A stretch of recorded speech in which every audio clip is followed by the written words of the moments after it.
All right, sorry about that. This is Chopping It Up Hardcore with Hal Capone, discussion number 42.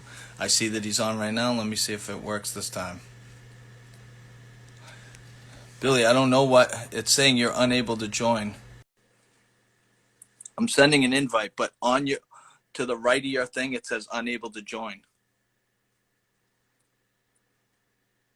Maybe you can send me an invite. Um, if you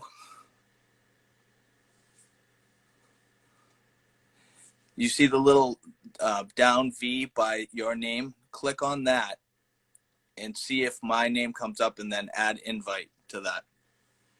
Yeah, he might have you, Bill. You might have to update your IG. Thank you, Damien. There you are. Perfect. You know what it is? I was trying to use my work laptop, which I probably shouldn't do anyway.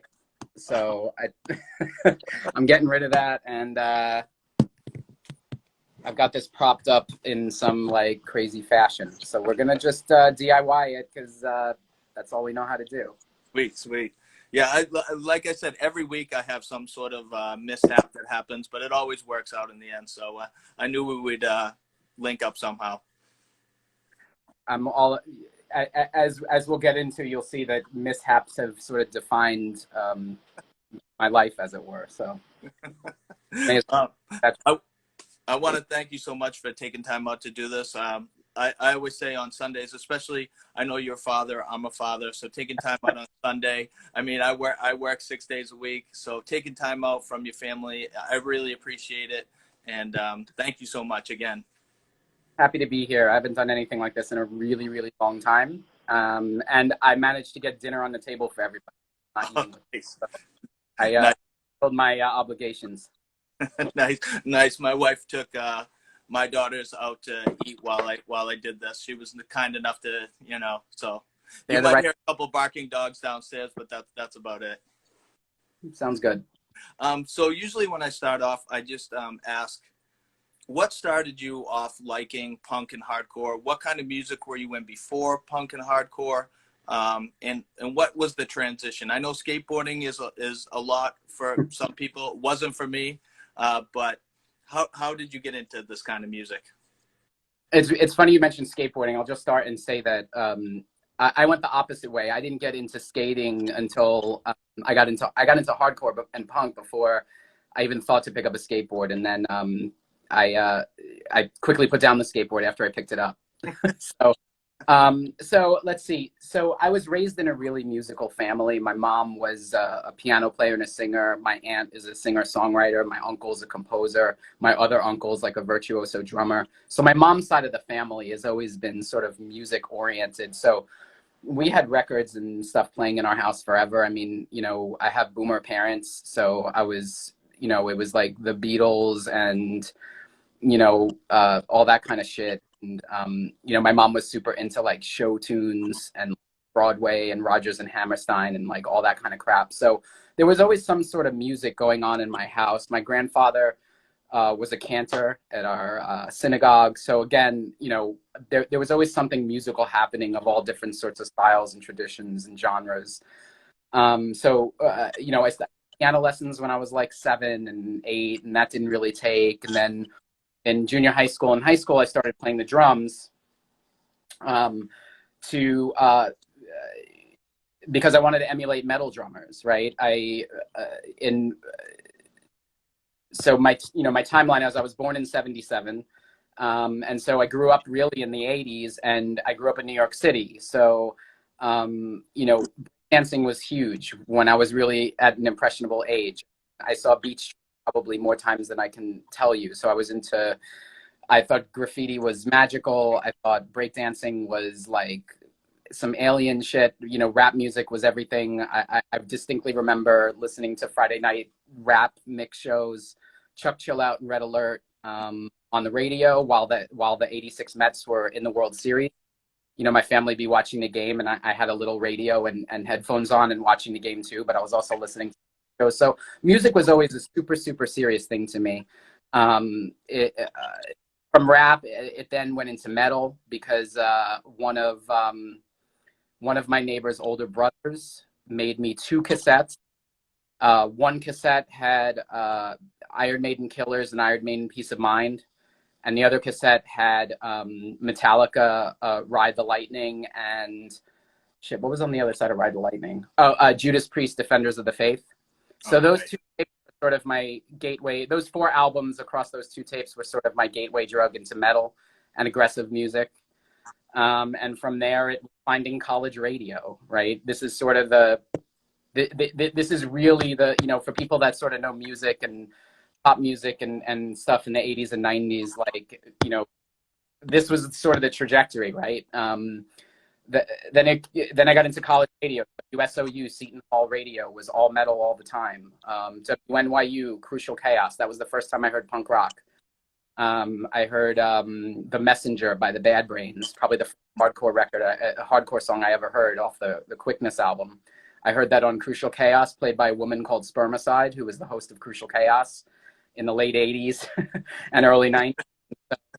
Bad Brains, The Messenger was my, it just sounded like music from another planet, like that real anger. You know, in metal, it was all theatrics, right? Metal was, you know, I was watching, you know, Headbangers Ball, and that was all theatrical shit. You know, these dudes, you know, twisting their drumsticks and all that kind of shit. And then all of a sudden I heard the Bad Brains and I was like, oh, okay. And it really knocked me on my ass. And from there it was, you know, this was also the same time that like the skinhead panic was happening in the late 80s, right? So on one hand I had Crucial Chaos happening, and then on the other hand I had, like, you know, my mother and my grandmother sipping coffee, watching Donahue, you know, on weekday afternoon, like hearing about skinheads every other day. Yeah. You know, so it was just that time period. I was too young to go to shows at that time. I'm not going to sit here like I was at, you know, seeing, you know, Maximum Penalty at like 89 or whatever. That's not me. I saw them much later. But you know, it was just one of these things that I kind of put myself in positions to be exposed to stuff. And at that time, before the internet, it was really college radio for me. It was, like I said, WSOU, WNYU. And then I got into, you know, what was known at the, you know, alternative rock and college rock. You know, REM is probably my favorite band of all time. So listen, at the same time, REM, Depeche Mode, The Smiths, all that kind of stuff. So I'm sort of jumping all over the place here, but that's how it was for me. It was kind of it's always been a mesh of like a million different things at the same time. I was never sort of diehard, like I only listen to hardcore, or I only listen to hip hop, or I only listen to soul, or I only listen to this. All of that stuff has played a role in sort of my musical development and my musical tastes over time. So I guess the short version of that is it's been a hodgepodge, but I've always had musical exposure in my life. It's always, you know, not everyone has that. I took it for granted, but you know, as I met more people, I would always meet people that were sort of just like pop music, or just liked music that didn't really move them. It was kind of like in the background or on in the car. And like that was their engagement with music. And I could never, that just never sat right with me. I never understood that. Right. And in the same way, you know, I'm sitting amongst, you know, several thousand records in this room, and, you know, people see that and they're, what's wrong with you? I mean, I get on work calls, everything is Zoom now, right? So I get on work calls and I sit at this very desk and people see behind me, and on every single call, there'll be someone, are those records? They make, you know, so I still deal with that. I'm a 44-year-old man. I still hear that. So it's just been a huge part of my life. It's been probably the most important thing in my life, other than, you know, my family. It's been music, music, music. It's just, I've never stopped. I've never slowed down with it. Doesn't matter the genre, just all of it. I found value in all of it, particularly music of struggle. And music of struggle is I think what really sort of pushed me to the brink in terms of my politics, and sort of just understanding the world in a different way, and sort of seeing through the shit, and building an identity for myself, which is sort of ironic to say in this subculture we call the hardcore punk, which, you know, everyone seems to try to be a carbon copy of one another. It's still different than that sort of carbon copy of one another in a subculture where you can't relate to the world around you is, to me, a sort of very dynamic than just sort of, conforming to whatever is in, popular culture. So music has really been the bedrock, and music has been the thing that sort of pushed me to all kinds of other things that have been important in my life. So yeah, it just started with show tunes and the Beatles, I guess, because I have, boomer parents like all of us. Yeah, I mean, I have a similar background too. It was funny. I kind of listened to, when MTV first came out, I started listening to any video that came out on MTV. And then I kind of, took in the music that I really started liking. When I was real young, though, my mom was kind of like she was a hippie back in the day. So she listened to a lot of, stoner rock and stuff like that. And so I almost rebelled against her just because I heard it so much. So I started listening to disco, and I was like Casey and the Sunshine Band, Michael Jackson, stuff like that when I was real young. And then once MTV hit, I was just like you, kind of. I was into the new wave music. I was huge into new wave, but then I liked heavy metal as well, like Iron Maiden and Ozzy and Judas Priest and Scorpions and all that stuff. And that kind of fused into thrash metal, which took me to metalcore, then took me to like the punk music, and then it was like straight up hardcore stuff. And all, I just went down the rabbit hole of everything that I could get my hands on. But it's very similar. Speaking of Iron Maiden, that tape that you had, what side did you like? What album did you like better, Peace of Mind or Killers? Because the two different singers. Peace of Mind. Come on, dog. There is not one bad song on that fucking. I mean, let's say this. Up until and including Seven of a Seventh Son, I would say you're hard pressed to find a bad Iron Maiden song. They can be found, but it's a challenge. Peace of Mind, though, man, is a lot of people go to Power Slave, and I'm like, Power Slave doesn't have that. Like, Power Slave is good, but Peace of Mind has this like weird existential darkness that's just like you can't get it off you after you listen to it. It's just like sticky. It's like dank not in a weed way, in like a fucking miserable life just sucks kind of way. Like Revelations. I mean, you cannot fuck with Revelations. It's like you put Revelations on an album, it's going to be better than whatever album is on the other side of the tape. So that, and look, I'm not trying to argue with people about this because I know, like, something that people like take really fucking personally.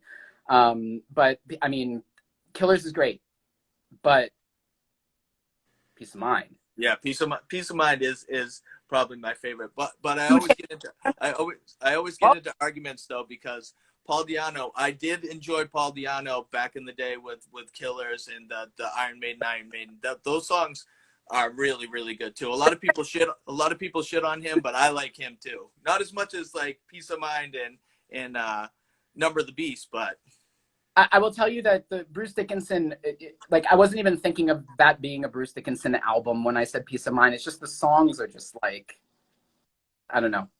It could be because it was my first one. It could be that, but I just remember that, like, I played Peace of Mind a lot more than I returned to Killers. So yeah, I'm watching the number at the top, and I'm gonna see if like a bunch of people jet now after I said that. I understand. I would probably tune out too if I strongly, if someone like, I don't know, like this Slayer record that came out in 2004 has kind of got an edge on Rain and Blood. I'd be like, I'm listening to this horseshit. Anyway, what's next? So was Surrounded your first band that you played? Yes. You played drums in Surrounded. Can you talk about Surrounded? And I know you played. You opened for Dog Eat Dog on one of your shows. Yeah. So yeah, I was in a band called Surrounded. First, I played drums. We never recorded. We aspired to record. That we played shows and never recorded. It was like one of those bands. I think we played maybe 4 shows, but we did play with Dog Eat Dog.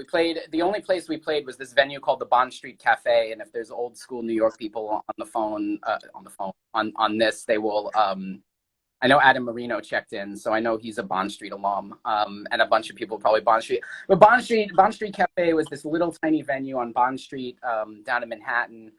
I think it was on Great Jones Street between Broadway and whatever that next Broadway and Lafayette.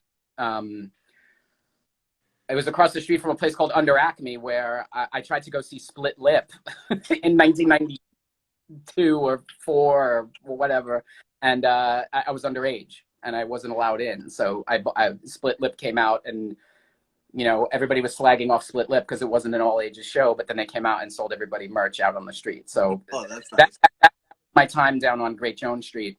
But across the street, there was this place called Bond Street Cafe, and it was just one of these. I don't even know how hardcore shows started there. I think I'm going to probably misspeak, but I think my understanding of the history is that for a while, had band matinees because they got a little out of hand in the 90s. And I think at that time, some other venues popped up, including Bond Street Cafe. Again, I might have the history wrong, so add it to the Iron Maiden album list or whatever if I got that wrong. But Bond Street Cafe was this place that was doing a lot of shows. It was where I attended my first shows. Yeah, we played some moshi stuff.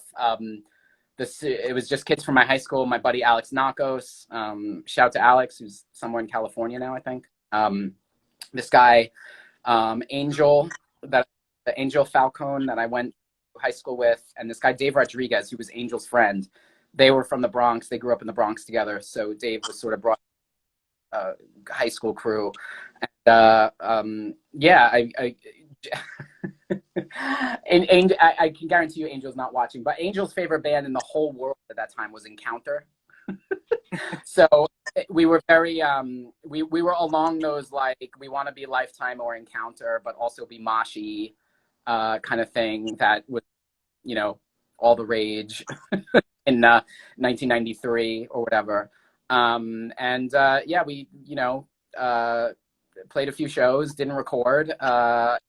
It was fun. It introduced me to what dealing with venues is like, and like sound people, and especially like sound people in New York, who I think are like a very specific like breed of sound person. And I totally understand because it's New York.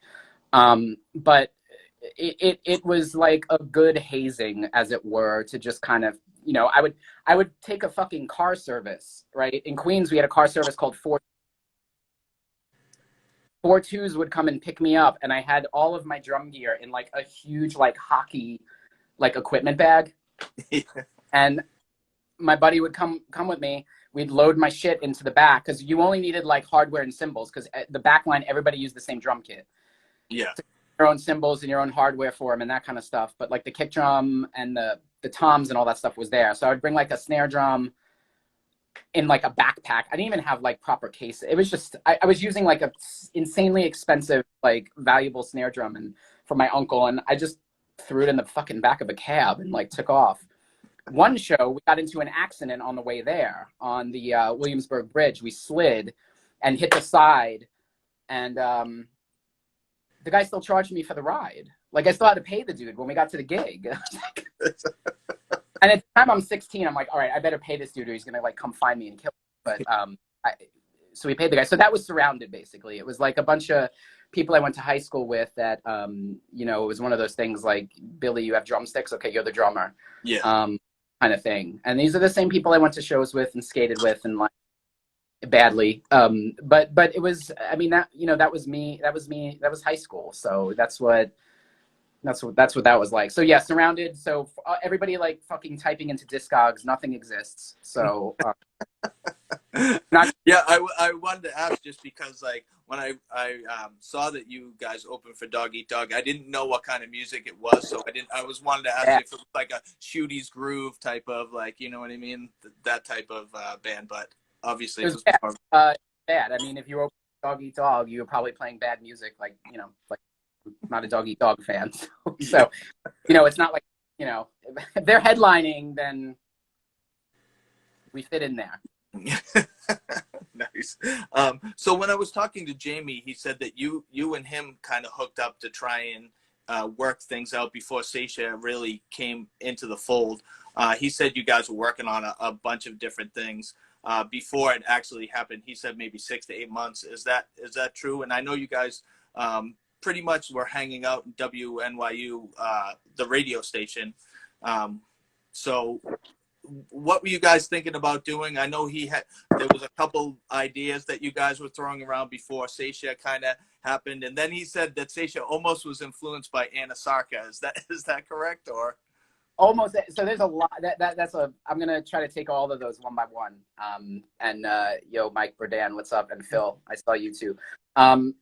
So here's my remembering of it. And this may diverge from Jamie, but it's not because any of us are being dishonest. I just want to point out that Jamie has a far better memory than I do. Most people have better memories for the details than I do. So some things I remember very well, other things I don't, and it's sort of a haze of that time.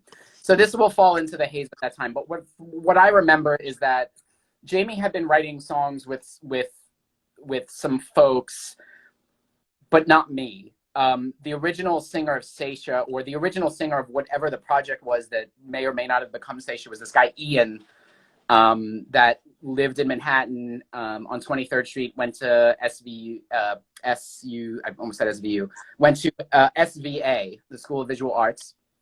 I'm pretty sure he went there. I think he's like a photographer now, or was a photographer, or still is a photographer. I don't know. He's from what I remember, he was doing art. He had shows in the foyer of. We saw Raina Maria in the foyer of his building. Oh, no kidding. It shows in the foyer of his building. So he was like someone who found that we were all friends with, and I think he was sort of planning something with vocals. And then I ended up meeting Jamie at WNYU my freshman year there, or maybe it was my sophomore year.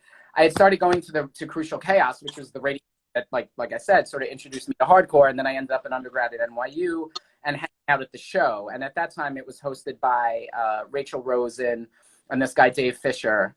And Dave and Rachel sort of let folks hang out. Justin Brannon from Indecision used to be up there, the singer of Shutdown. Like it was all the 90s New York people used to gather.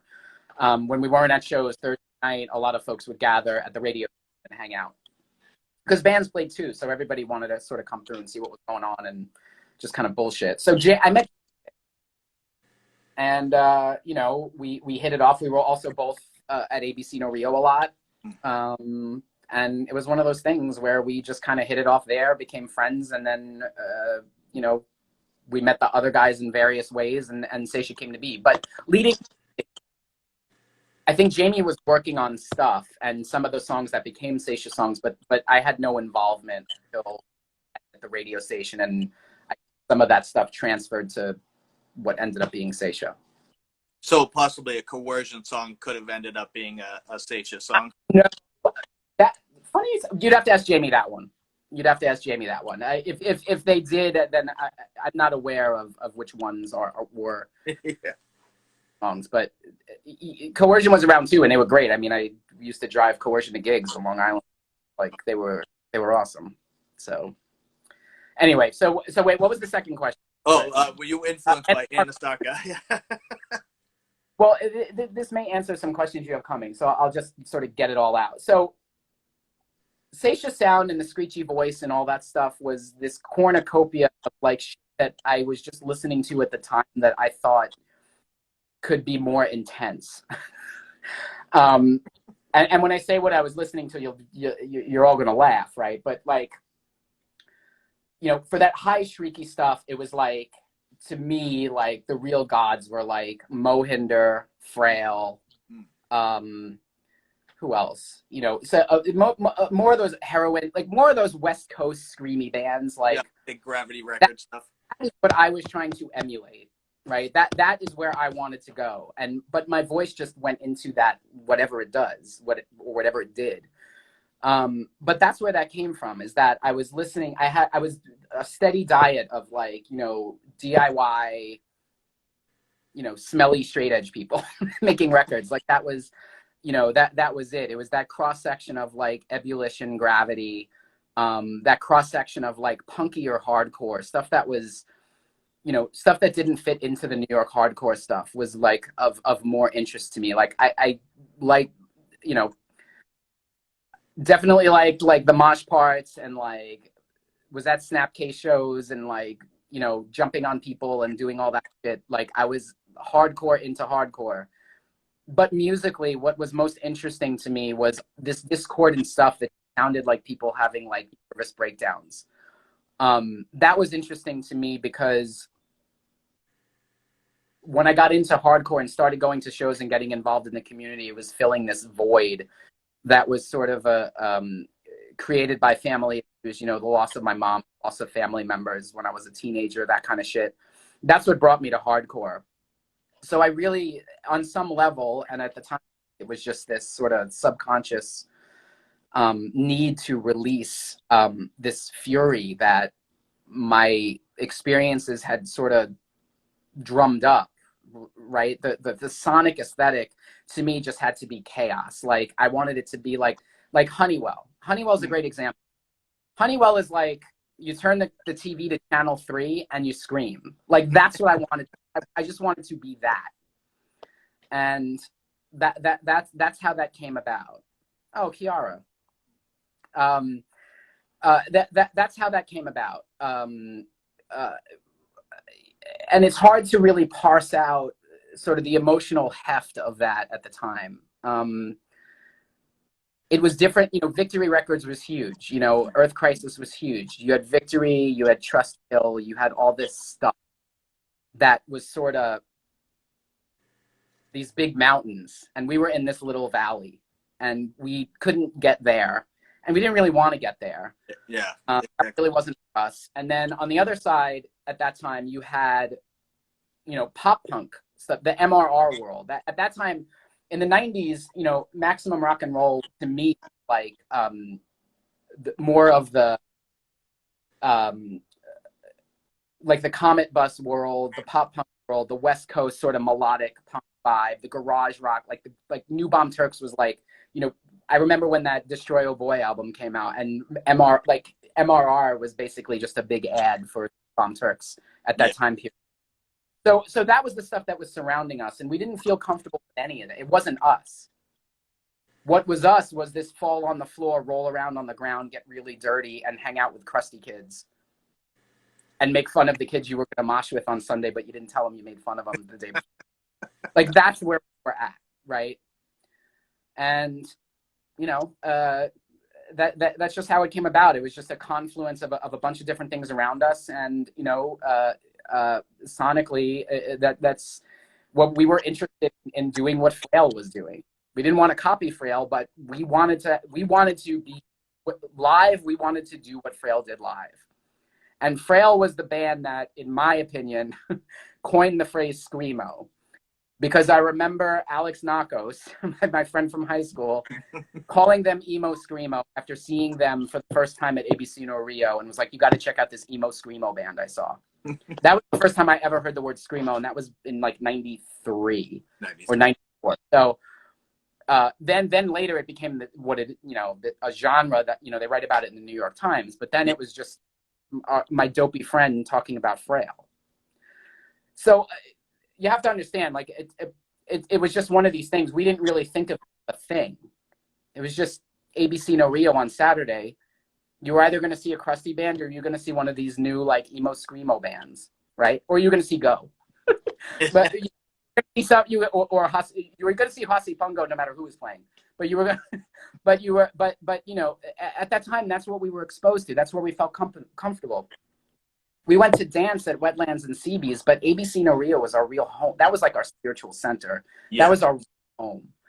And so, you know, that's how that came about. So getting way back to your question that you asked about 90 minutes ago, Anasarca factored into that because they were part of that world, that roll on the ground like a dirtbag world. You know, I mean, they may not have done it exactly the same way, but they were doing that. And we looked at Anasarca and we were like, yeah, they like carved out their spot in this. Like, they're doing it, but I can tell, like, I can differentiate between them and know him. And that's interesting to me, because why would anyone think that you would have multiple styles, sub-styles within this? Or maybe I'm too much to it where I can pick out these differences. But to me, there was something in that where you could do something different in this tiny little space. And so that was what I tried to do. And then I think when Jamie was writing music, he's very technical. He's an amazing player, Jamie. I mean, he's just like, really just like talent, like just a musical talent. Like he, you know, dude sits like in his spare time, now he's like, saving people's lives and stuff, position. But, at the time he was, in his spare time, he was sitting at home and trying to play, Kenny Burrell that are on Blue Note and imitate. I mean, he was just another level. Like he was a musician, right? I won't talk I about mean, the other. I agree totally. The other guy, I'll let the other guys speak for themselves. But like Jamie is just another level of musician that you like. He's not the dude you find like, you start a punk band with normally. They're out there, but they're rare. And Jamie was one of those rare, just talents that you meet and you click with. And so we sort of ran with it from there. So we had, there was this micro genre that was happening, that was that world of hardcore. But at the same time, there were these larger pieces that were on the outside where we knew we didn't fit in. And so we stayed in our lane. We're like, we're just going to do what we do. And if 3 people like it, that's great. If 3,000 people like it, that's better. But it doesn't matter. Like, it didn't matter to us. We made the music. We formed a band to do what we wanted to do and to have our, to be able to express ourselves. And as cliche as that sounds, that's just what it was. There's no magic to it. It's just, we were just serious about it. Yeah, it's funny that you say you heard emo screamo back like 93. I mean, 93, 94, because I personally never heard the word even after I saw Saetia, because I saw you guys play at the Tin Can Full of Dreams Fest that Pete did in Worcester, and half of you guys don't even remember playing that show, because I'm like, oh, you guys played, and then half of you guys are like, nah, I don't remember that, but I certainly remember it, and Pete remembers it, so it definitely happened. Happened. I never heard the word screamo until maybe 2001, and I didn't even know what it was at first, because I thought you guys were just like another hardcore band, but just playing more, like, I guess, more emotional stuff, especially the lyrics that you were portraying back then and stuff like that. Coming from my background, I was a metalcore guy, and I heard about the fest in '98, and my buddy that I went to with, Brian, I knew who Murdoch was, and I knew who Force Fed Glass was. So that's why I went. I never heard of Saetia. I never heard of Portrait. I never heard of States of Seeds. Any of those bands that played with you guys. I might have heard of Jerome's Dream because I saw them with Reversal Man up in Rochester, New Hampshire, maybe a month before this had even happened. But then some kid was like, hey, have you ever heard this band Saetia? And because I was just looking at merch and shit like that, and I'm like, no, I never heard of them. And they're like, dude, you got to go over here and watch this band. Like, they're going to blow you away. So me and my buddy were like, oh, we never heard you guys. So we are like, oh, we went over. You guys played. I was like, I'm not just trying to, like, like, kiss the ass of Saetia, but I'm saying, like, I saw your guys set, and it changed my life. And it made me look towards that genre. Like, I never looked back. Once I saw you guys and I saw Jerome's Dream and Portrait all together, States of Seeds, all in that one little, like, fest, you guys definitely changed my mind, and that's the music that I started loving, and I never stopped listening to it after that show. So I want to say thank you, one, for kind of making me think differently, because like I said, I came from a metalcore background, like you said, jumping on people, moshing, doing the spin kicks, doing stuff like that. I still love that music too, but once I saw this, it just changed me completely and took me in a different direction. So thank you so much for opening my eyes. No, I do. I appreciate you saying that. It was like, it was just a weird, like, subgenre. There's the subgenre politics is what always killed me. It really always killed me, because it was, you like to think, I think, from an idealist and naive perspective, or let's just call it like a pre-internet perspective, my approach to punks and other punks was that if you found ABC No Rio, then you belong there. Mm. You know what I mean? Like, if you somehow managed to stumble in to one of these, you know, into somebody's basement and see a band that, you know, moves you, then that's where you should be. And it didn't, it wasn't always the most welcoming, you know, it wasn't always the most welcoming, you know, on both sides of the coin there, right? You had like these intense sort of violent, you know, sound like a father now, but you know, you had these intense mosh pits on one hand, right? And then you, on the other hand, and chaos, right? And then on the other hand, you had these guys, you know, a bunch of people standing around, you know, staring at some dude rolling around on the floor screaming. And you know, if you could find a place in any of those environments, then that is the environment that you should be in, right? And so I always sort of thought of it like that, because I had older folks welcome me and be really kind to me and be really understanding that I was green and young and acting like an imbecile in many circumstances. And so I always sort of remembered that, you know, you try your best to welcome, hey Ray, long time, bud. You try your best to remember that, like, the reason people found this stuff before the internet was because their other social outlets were most likely really lacking. You know, some people just wander in because they want to see what it's all about, but the people that become lifers, they become lifers for a reason. You know, they're hardcore either finds them or they find hardcore, but I like to think that hardcore finds the people that become lifers. And I think that people that get something out of this music in their 30s and 40s and beyond, you know, just playing in bands and going to shows when they're young, you don't forget that feeling of like finding it. You don't really forget that feeling of like, oh, there's some, like, and we all joke, you know, we all joke about it. You know, we're all too cool. Like, yeah, whatever. Like, you know, we're a bunch of fucking nerds. Like, sure, we were a bunch of fucking nerds. You know, that's why I was at ABC on Saturday, right? Like, because I was a fucking nerd, and there were other fucking nerds there that couldn't play their instruments for shit except me.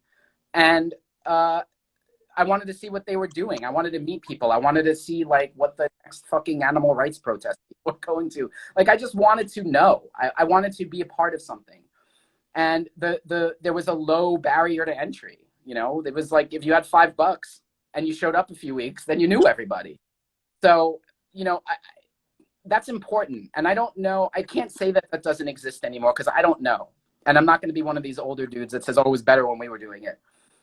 All of you that are like younger, way younger than me, which I think is like all of you, other people that I actually know that are on here, don't listen to that shit about, oh, it was better when we did this and because we heard the same shit from everybody around us that was older, right? Like, oh, well, you didn't start going to CBs until then, so you missed it. Like, that shit has always fucking existed. So don't listen to that shit. Don't listen to me or anybody or Hal. Sorry, Hal. And anybody that's going to tell you that things were better. Things weren't better. Things were just different. And we worked with what we had, the way you guys work with you had. And there's no shame in having the internet and the ability to jump on to something like this and learn stuff. Like, that's not that just because you weren't there. Like, all that stuff is bullshit. So we worked with what we had, right? And I think people work with what we have now. But the one thing that you don't forget is that feeling that compels you to find it. And I think that's what's the most important piece, is that we all found this thing. We all like the bands we like, right? It's true. And but we all like, and so we, you know, that's our world. And so, you know, I feel like younger kids that are doing this and newer folks that are doing this really get a bad rep, because we were once the younger folks too. And I think a lot of people my age that are dated now that are too cool for school forget that we were those people. We were young once, and we were doing things that, you know, all of our folks looked at us and were like, who are these kids? So, yeah, I think I went off on a tangent there. Were we still talking about Anasarca? No. Good. But do you remember playing the Tin Can Fest in Worcester, Massachusetts? I remember Yes, I do remember playing a handful of Dreams Fest. I do remember Pete. Was Pete and Anton Boardman? No, no, No, Pete wasn't. No, sorry. Pete played in a band though that you guys played that night called Ache, which was kind of like a wild band back then. And I think the last band that had played that night was possibly Chispa and Enfold from Germany at that.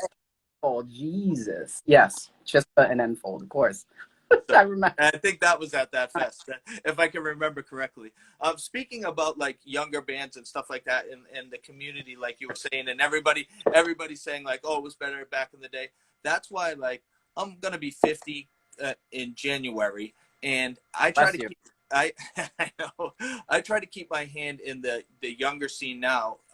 So I'm still very active and listening to new bands and stuff like that, and talking to younger people in bands, because I feel like the community now, for a while there was like a big gap, and now I think in the past 5 years it started getting back to kind of like it sounds weird, but not what it was. But I feel like the community is so much stronger now, and things are happening. It reminds me of how it was happening back then. And there's so many good young bands that are so talented now. And having COVID hit while it was going so strongly fucked everything up for these guys playing live and in the community itself and shows and fests and stuff like that. But for a while there, this past 4 or 5 years, there's been some solid, heavy bands that have come out, and I try to keep my hand in everything. And I love those bands too, as much as I love the old bands, and I think it's very similar to like what you were talking about now. That's good to hear, because I'm way far out of the scene. You know, what's that your all your people will get a kick out of this. So and this is actually I'm gonna become public enemy number one after saying this, but I will tell you that before the COVID hit and live shows stopped, I think nearly every single hardcore show I had attended in the 2 to 3 years prior to COVID shutting everything down were reunion shows. I said in that time, I like Quicksand, Chain of Strength, like you name it. You name some dumb band. I that's too old to do it. I was there right up front, too old to do it as well. So I admittedly, and I will say embarrassingly, I am not up on a lot of the music now, but there are 3 recent bands that I think everyone should seek out, that everyone probably knows about. Well, I know at least 2 of them a lot of people know about, but I'll say this. So going back further, that band Gloss, I think, is one of the best bands that has come about. GLOSS. That band was just absolutely fucking sick. And when I talk about punk being a music of what's interesting about it to me, or what has been interesting about music to me, or the most interesting music to me, is always music of struggle. I think Gloss is probably the most visceral representation of that I've seen in the last several years. So kudos to the Gloss folks, because that band was just, to me, just moved mountains. Other than Gloss, I love Soul Glow from Philly. Soul Glow is tremendous. And on a similar note from Philly, also Solarized. Shout out to Alex Smith. I don't know if he's here among us right now, but Solarized is just... These are bands, in my opinion, that are really just pushing the envelope and making sure that punk remains a music of struggle. And I highly endorse those. But other than those specific artists, I gotta admit, I'm woefully uninformed. So I'm hoping maybe a short conversation. If the rest of this is like what do you like about the scene now and then, I am not in a position to answer those. So I just want to put that out there. I am not informed, so I'm not going to say it's better or worse or anything. I just know that those are the bands I heard, and those are the bands that I really like. So yeah. It's funny you say reunion shows. I didn't see reunion shows, but the last 4 or 5 shows that I went to before COVID hit was I saw Agnostic Front, I saw Sheer Terror, I saw Murphy's Law, I saw Jerome's Dream when they came back together again on that tour, and then I saw Trap Them's last show before they broke up too. So those were the five. I mean, I always loved old school New York hardcore stuff. So I was actually at a hip hop show downstairs at the Middle East in Boston, and I knew the promoter, and he was like, "Oh, Sheer Terror's playing upstairs," and I was like, "They are?" I'm like, "Can I go up there?" And he's like, "Yeah." And he took me through the kitchen, and I went up and I watched the whole set of Sheer Terror, and then I went back down and I watched Slain perform downstairs. So I was kind of back and forth. But if Paul Bearer, like the same, I mean, if Paul Bearer is in the building that you're in, you got to at least seek him out. Yes, true. And then Paul Bearer came down and watched the rest of Slain after Sheer Terror came down. So he was at a hip hop show watching, oh, right on. He was standing right next to me on the side of the stage. Paul Bearer for a while was, and I know people that know this and also enjoyed it. Will are on, and I invite them to chime in. But for a while, Paul Bearer was working security at Brownies, which was a huge indie rock club in New York City. It was amazing to watch Paul Bearer, scare people in line for like a Trans Am show. It was the shit. But that's the fun of New York, right? Like that's New York. But on a similar note, I can tell you that Agnostic Front and Sheer Terror was my first CBGB's matinee. Oh, no kidding! Wow. Back, yeah. So that's a good one. Like early '93 or late '92, something like that. I think Dark Side and Marauder played too. Oof, Marauder! I love Marauder. And Agnostic Front. It was like the quintessential like '90s like get CBGB shut down again. Don't look at anyone. Stand by the bar. Show. That was my first CB's matinee. So when you said Agnostic Front and Sheer Terror right off the bat, I was like, oh yeah, I saw one of those. I mean, what's your take on the Tompkins Square Park like show? What's your take on that? I had anxiety watching it. As much as I love Freddie Madball and Jimmy G and John Joseph and those guys, like honestly, I had anxiety watching all that stuff was like happening. I'm going to choose my words carefully. I mean, it's just, I mean, I will say this. It is unsurprising. It's idiotic, but that's why it's unsurprising. I'll just leave it at that. Yeah. Let people draw their own conclusions. But I mean, if certain folks that were there, certain very vocal folks that may or may not have the same letters in their initials. If you have encountered this person's online presence over the last 6 to 8 months, or if you've encountered them in person over the last, I don't know, 40 years, you would expect exactly what you saw, right? And you would be surprised that it wasn't even worse. Yeah. So I don't have a horse in that particular race, but I mean, if you're justifying it, then you know what your agenda is, and that's do you. The rest of us will have to suffer. But okay, but it's moronic. It's utterly it's idiotic. It's unnecessary. It's moronic. All you had to do, I mean, you literally just had to wait another 8 weeks to do it, and it probably would be fine. Yeah. But can't do that. I mean, as much as I love watching it, it just was. I was like, I couldn't believe it was happening. I thought it was an old show when I first saw it. I'm like, oh, this is an old show, and then I saw, oh, this is live, and I was like, what? I was like, holy shit, this is live right now. I think it very clearly delineates how one segment of the hardcore world thinks about community and the way other segments of the hardcore world think about community. That's all I got. Yeah. I agree. But so, yeah, I mean, we've all been sitting home for the last year and a half, and we are so close to the end. You know what I mean? I could even understand it more if it was like, hey, it would be just as egregious, but at least you're at the front end of it. But with everything that we've learned over the last like year and a half, you got to wonder, like, you've been sitting on your fucking thumbs for the last 70 weeks.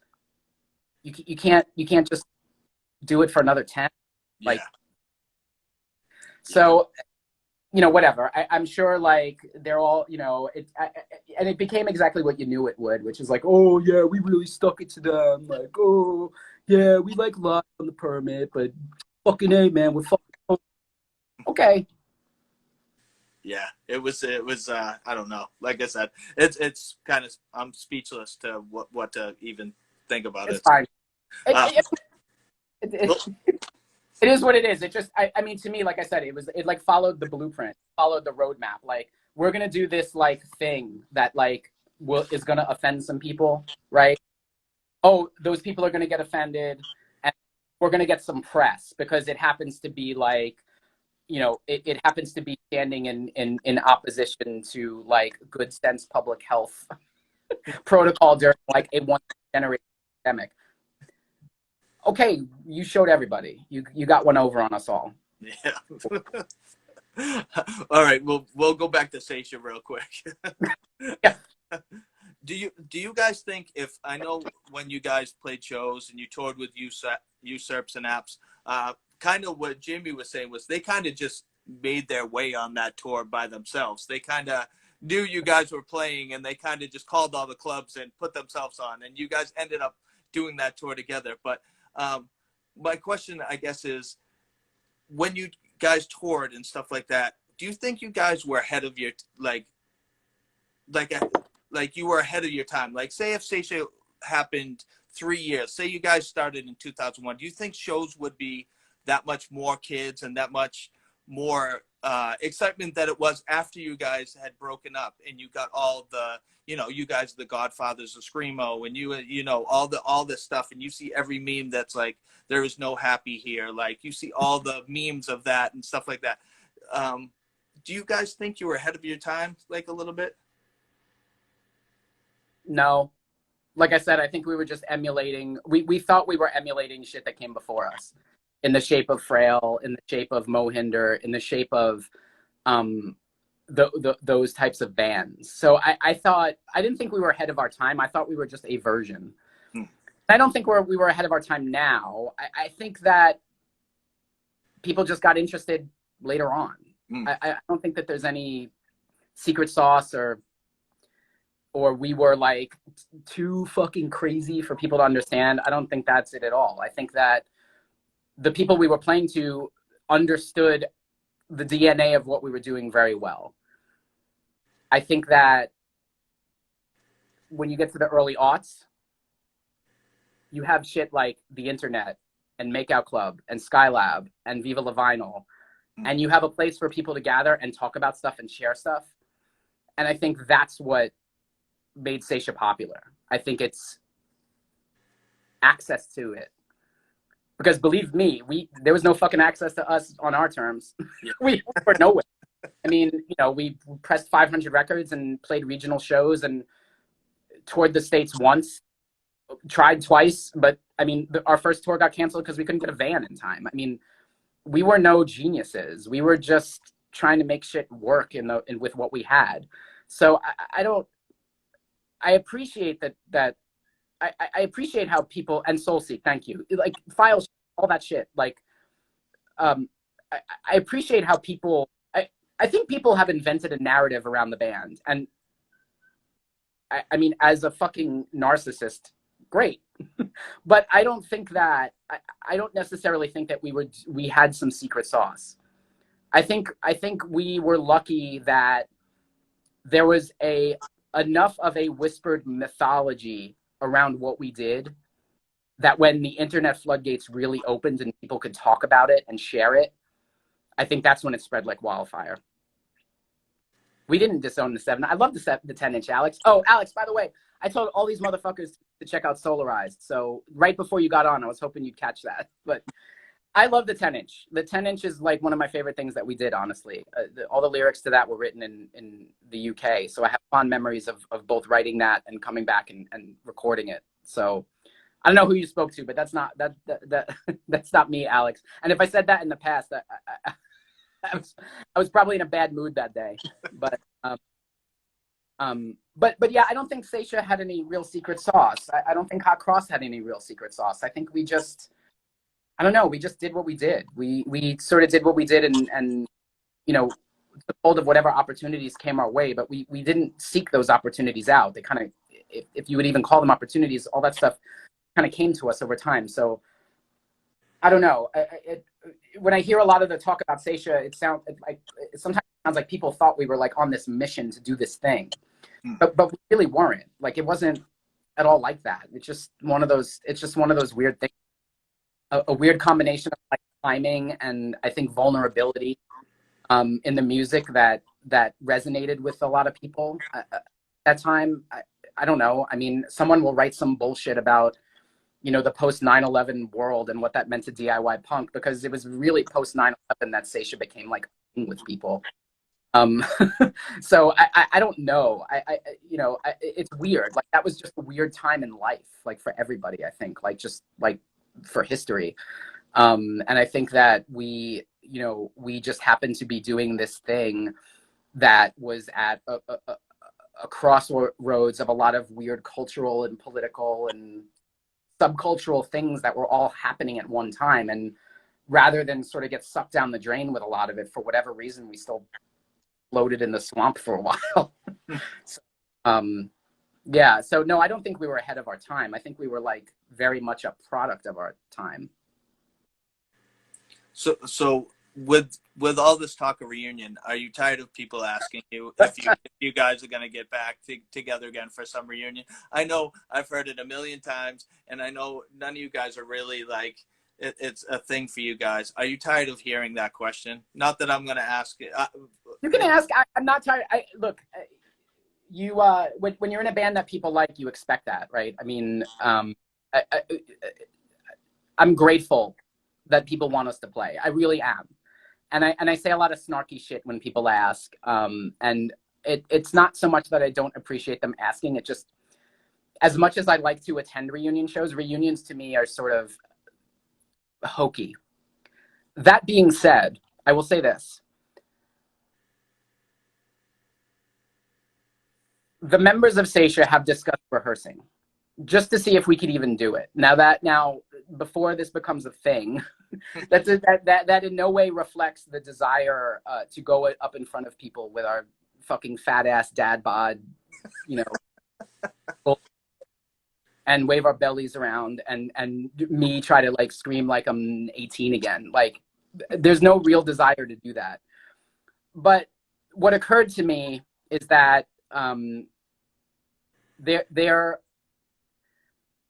in ways now, there are ways that a Saetia could leverage other voices and do good for things.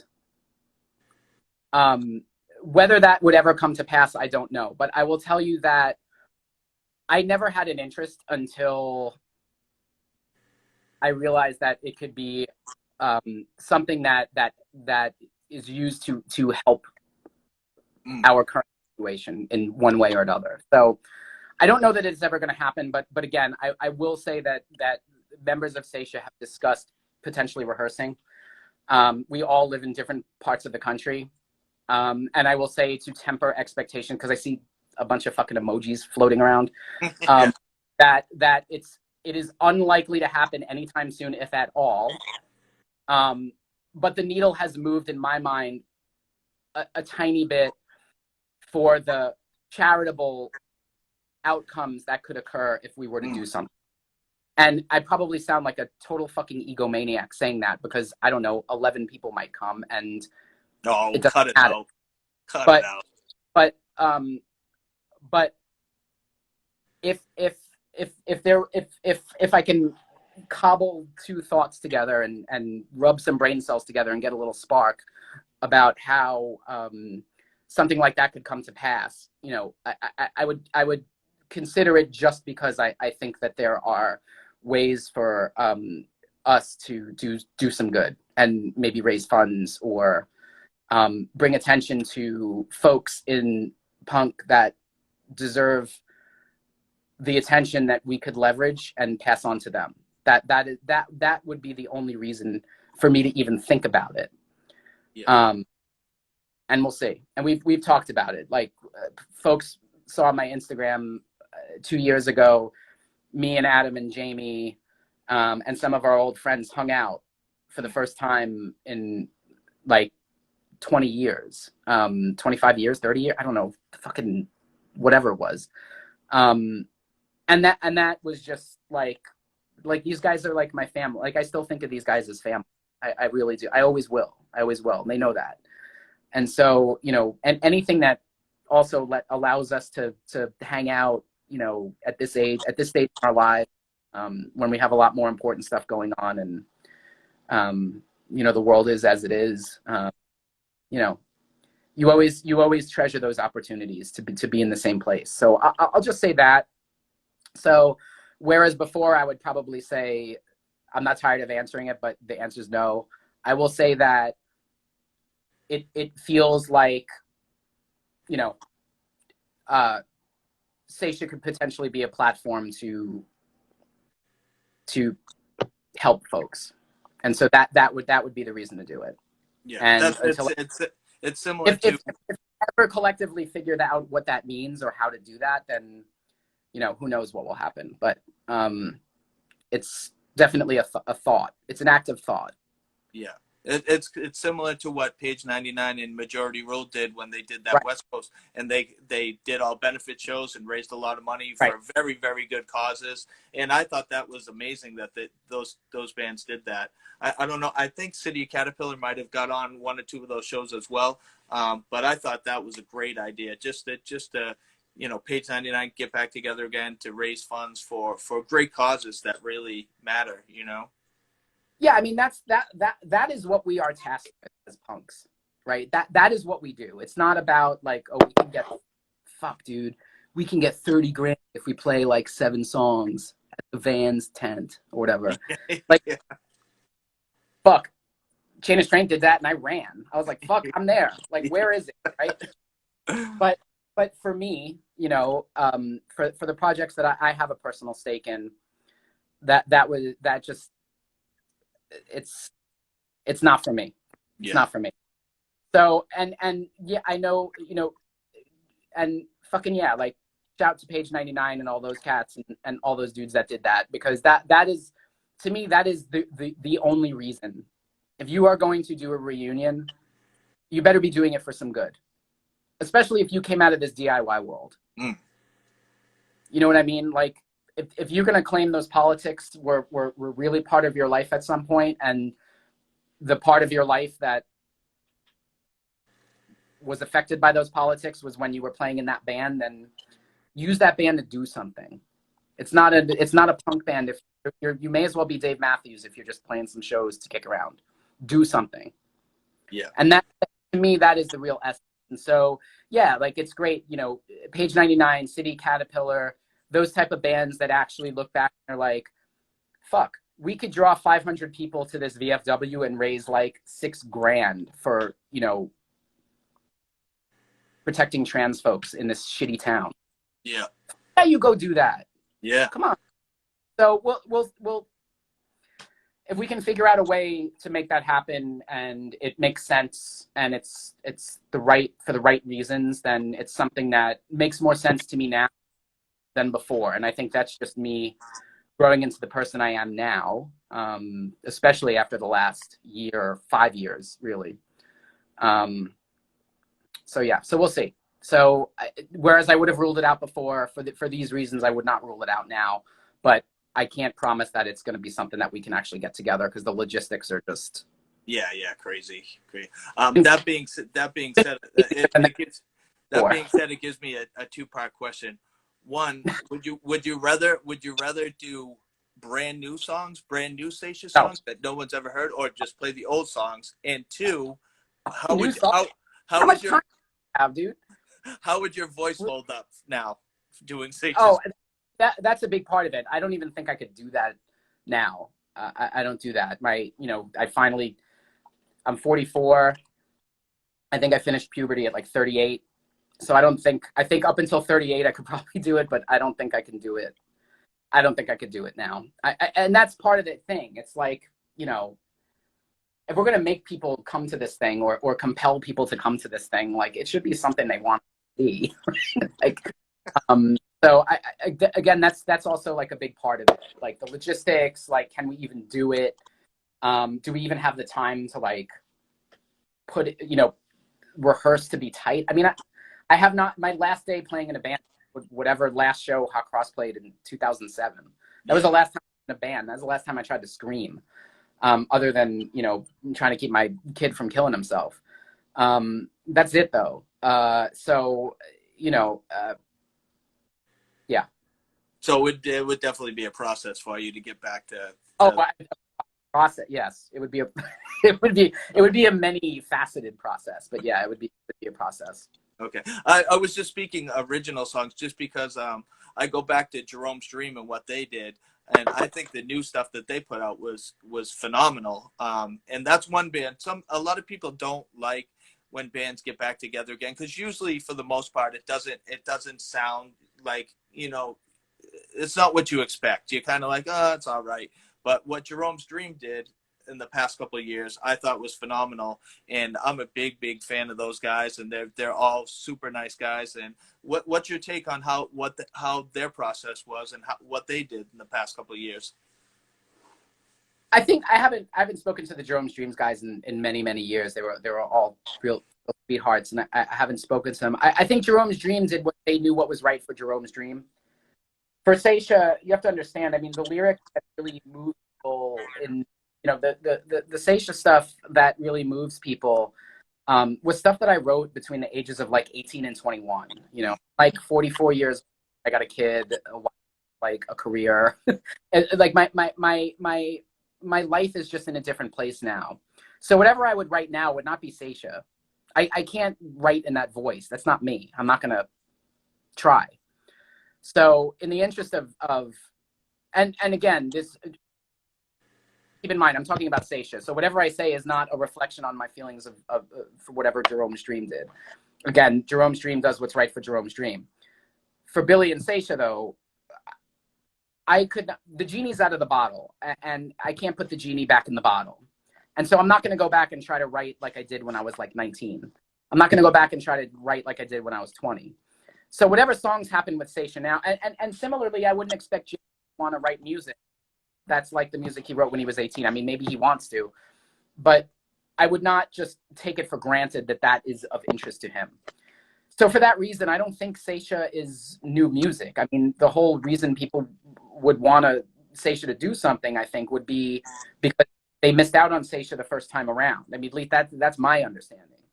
So to write Saetia songs as a 44-year-old, that's just comfortable for me. That because it's not sincere, because it's not my life right now, and that was a part of my life that lived when it was my life. And so, what am I going to write about now? Like, I was sad because my kid fell and hurt his knee. Like, you know what I mean? Like what? Like, I can only write about the stuff around me. Like, your writing sucks if you're not writing your world. Your writing is shit. I don't care who you are. You're not writing about your world and your place in it. Your writing is garbage. It doesn't have to be about you specifically, but if that is not the thrust of your writing to reflect what you see and what you experience, I don't have use for it, especially in punk. So, yeah, new songs could happen with that group of people, but they would not be Saetia songs. Yeah. In my opinion. Yeah. All right. That's understandable, definitely. So I'm going to skip ahead a little bit. When Saetia ended, and you moved to London, and Hot Cross was kind of forming back in the States. When you were in London going to school, did you miss being in a band? Was the fire still there? You didn't miss it at all. You kind of wanted a break, and that was it. Not at all, not at all. And I don't know if Chris Thackerberry is on, but Chris Thackerberry, who lives in London and books shows at this place called the Swan in Victoria.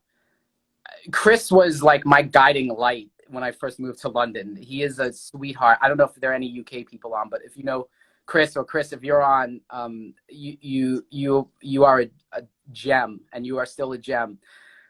Chris is just one of these like salt of the earth people, and he was doing DIY shows in London for a good amount of time. And he, when I was in London, I saw like Song of Zarathustra. Like he put on Song of Zarathustra. He put on some other bands, and I would go to check out his shows, and I enjoyed attending them because I enjoyed being a part of that world in another place, and sort of seeing how it operated, and just biding my time and standing in the back and sort of letting it play out, and seeing how they reacted to American bands. Because at that point, I had never played. Hot Cross played in the UK subsequent to all this, much later. Yeah, probably like 7 years after this, but. When Saetia was around, there was never even an inkling that we would leave the country to play anywhere. Maybe Canada, but we didn't. I don't think we got up there even. But when I was over in London, it was interesting to me to just see like, what does DIY hardcore look like here, right? So I went to a bunch of those shows. I did not miss being in a band at all. As a matter of fact, I didn't even have thoughts of ever being in a band again. Until I got the fateful email from Greg Drudy about Hot Cross, but. It was never really on my mind. In my mind, I had sort of moved on. When I moved to London, I was working towards getting a master's degree in English literature. That was really my focus, and then living my London life and like sort of creating a new life for myself there. It was the furthest I had ever been from home. I didn't move away for college. Like I went to NYU, I commuted, and I lived outside my house. I had my own apartment in New York, but I never had that experience that a lot of people have of like, you go to college, you're far away from home, you sort of create your own life. So my time in London, which is evidenced by the amount of debt I came back with, the amount of records I came back with, and the amount of degrees I didn't get. My time in London ended up being like a lot of my adolescence and college years that I didn't get to experience at that age. And I was carefree. I didn't give a fuck about bands. I cared about school marginally, but really I was like, I'm free, I'm far. And I had a lot of shit to get away from, like just a lot of shit that happened in the several years previous. So bands were like the furthest thing from my mind. I think the most interesting thing that was happening with bands at the time was that first Strokes 45 was on sale at the rough trade shop for 50p. As part of this huge promotion. 50p is like 50 cents. And I remember being like, this band is in New York and like, they're this big here. And that was right as I left, and James Murphy had recorded Losing My Edge, and I basically left. And then when I came back, DFA was like this international fucking phenomenon. Yeah. So those were the things that I was thinking about, because I was in proximity to those things right before I left New York. So those were on my mind. Those were sort of top of mind. And then, the shows Chris was doing to see what was happening, here, where I was at the time. But otherwise, I had no aspirations to play in a band. It wasn't like I was in London, like, can't wait to start my London band. Yeah. Nothing like that. It was totally by chance that Greg caught me on a day that I was like fairly homesick and depressed, and was like, hey, there's this thing. And then I started writing lyrics, and that was the first Hot Cross EP. And then when you went back, you guys didn't even rehearse before you played your first show. Is that correct? I think that's correct. I think that's right. Which is crazy that you guys never rehearsed with you, and then you just jumped on a show and played. Yes. How was that? How did that first show go? I have a story about the first show, if you want to hear a story about that first show. So that first show was so people are going to shit themselves, but that first Hot Cross show was at 4040 on Penn campus in Philly, with City of Caterpillar, Page 99, Matt Smith. I think you're probably on. Who else played besides them? He'll type it in there if he's on. So at the time I was living with Matt. I was living in the city. I think this might have been before I moved to the city. Maybe I was living in the city. The plan was I was going to meet Matt and Greg at Penn Station, and we were going to take, you know, the fucking miserable shit-faced fucking asshole journey of New Jersey Transit to SEPTA to get to Philly. And then I don't know what our plan was once we got to Philly. I think we were going to I think Josh was going to pick us up at the train station, take us to the show.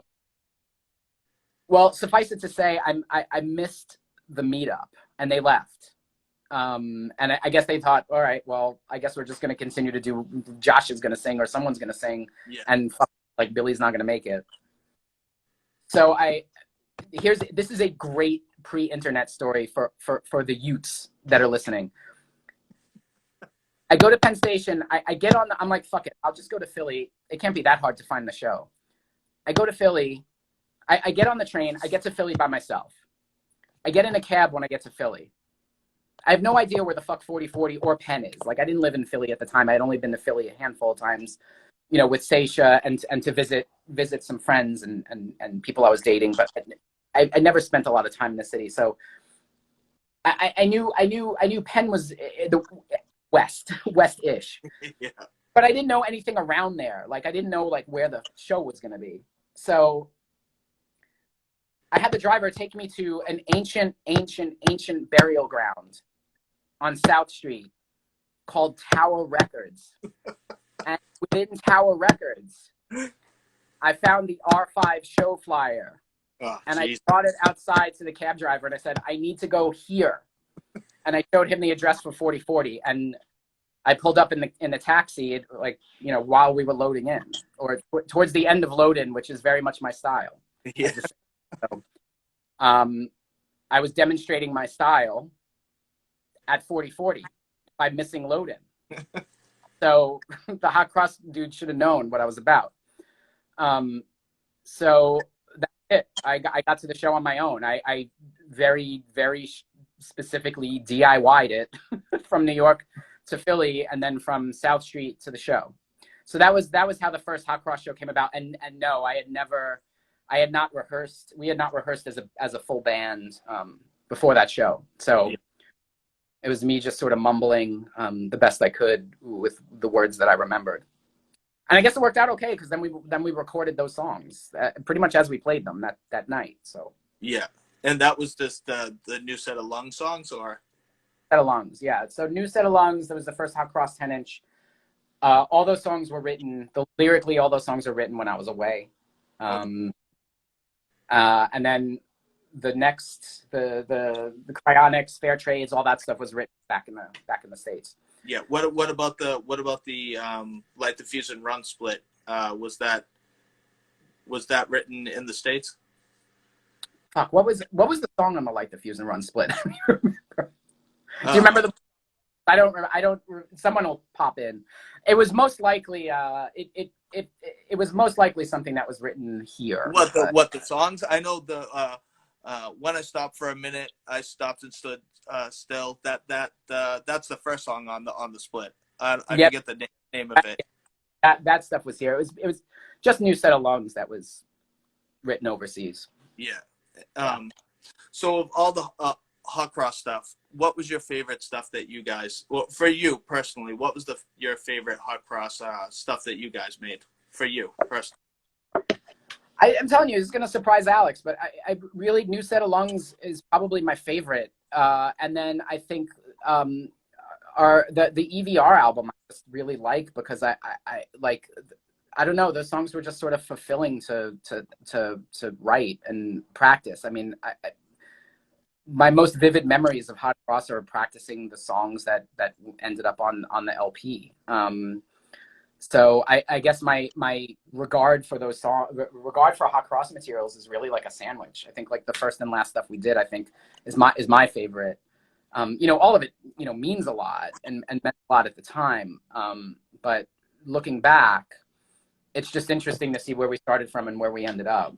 So I think those are my favorite because they're like sort of clear markers on either side. And because of that email that Greg sent you, didn't he say that you guys weren't really gonna play shows and just kind of it was like a kind of project, almost like could be like a ritual mess, like Will did with Jay Green and Yes. Jeff and the. Yeah, hey, we're just kicking around. We might play a few shows, maybe we'll record something, but definitely no touring. And then, as it happens, Hot Cross took us around the world. Saetia never did. I got to see the world. All of my traveling was paid for by Hot Cross. I mean, with few exceptions. I mean, I've taken a couple vacations and stuff, and I studied overseas. But the best part of Hot Cross for me, other than writing music with the guys that I wrote music with, was seeing the world on other people's dimes. Seeing the world and not coming back yet. I cannot tell you what a privilege. And every day I count my lucky stars that it turned out that way. As much as I griped in the beginning, like, what the fuck? Like, I thought we weren't going to tour. I still went. I enjoyed it. And I got to Japan. It's not like I've been to Japan since, Yeah. So, like, and I think that's what, like, that is really, like, to me, that is making it, right? Like, in the DIY world, in my opinion, you have exceeded expectations if you can see the world and not be. If you can accomplish those two things, I don't care if you sold 9 albums total and you released 70. It doesn't fucking matter. If you can do that, you're successful, in my opinion. Because I don't think anyone should expect more than that. I think if you get more than that, you are 1 in a million, like, chances of, like, being in the NFL, like, honestly. But if you can travel and not be in debt and not pay for it and come out, like, that is, like, so I am eternally grateful and feel beyond privileged that I got to experience that, because that is not the norm. Anyone here will tell you that that's not the norm. Matt, what's up, Matt? Oh shit, Matt Gordon. Is that Matt Gordon from States to Seas? If it is, I have not seen Matt Gordon. It is, Matt. I love you, Matt. It's been about 1,000 years. I hope you're good. Yeah, I mean, to me, that is the essence, right? It's the opportunities that it affords you, and if you stick to your DIY, and I don't mean being, like, more DIY than the rest. Like, if you have to hire a driver to help you, then that's not less DIY than before. But to me, if you operate in that world and you operate sincerely in that world, the opportunities are scarce. The opportunities to achieve a flavor of success that other people would understand as successful are nil. Like, they don't exist. However, one opportunity that exists is the opportunity to travel, to see shit, to meet people, to experience, for better or worse, like, what a punk house looks like in the dead of summer in New Orleans. Like, great. But that's what we sign up for. And so when we can fulfill that, when we fulfill that promise to ourselves, to me, that is what success looks like in the DIY world. And so, to me, Hot Cross was extraordinarily successful because I got to see a lot of places that I never would have been to otherwise. And it is pure luck, pure positioning, pure luck, pure timing. There's no magic. There's no secret sauce. It was just luck. And you guys were a band for 7 years, correct? Or was it longer than that? It was about 6 years. So I moved back to the States in 2001 and then broke up in 2007 shortly after we toured the UK. So the UK birthed us and then killed us. So thanks to all my English friends. and now I know you were interested in DJing even after Saetia, because I think Jamie had said you started getting into different things and starting to DJ. Was that still on the back burner for all, like, Hot Cross and after Saetia ended? Did you still want to DJ, and were you doing it on the side when you had the time to do that? I did. And I need to pause for 1 second, though, because I got to put a fucking light on in here because it was daylight when I came up. See, I'm now in a cave. So just give me 1 second. Yeah, no problem. Perfect. And then I'm going to need another second at some point to find a charger for my phone because I thought I would be on a laptop doing this. But, oh, you know what? I might have one right here. Oh, no, we'll take care of that when we can. Yeah, so I've been a record head. I've been collecting records in some form or another since the early 90s. You know, it started with punk records and indie records. And then over time, I got interested in soul and funk and 60s like mod stuff. And I started hanging out at this place called the Raven on Avenue A in New York City, where Thursday nights like a mod night, like a soul night, and you know, dudes were this guy Quincy and this other dude whose name I can't remember. Doesn't matter. There were dudes there playing like reggae and soul records, and I would just go there and drink because I was back. You know, I was living in the city, like it was like very close to me.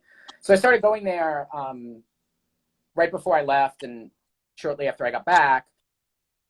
And I started just, it was one of those things where they were like, oh, you got some records, why don't you come play?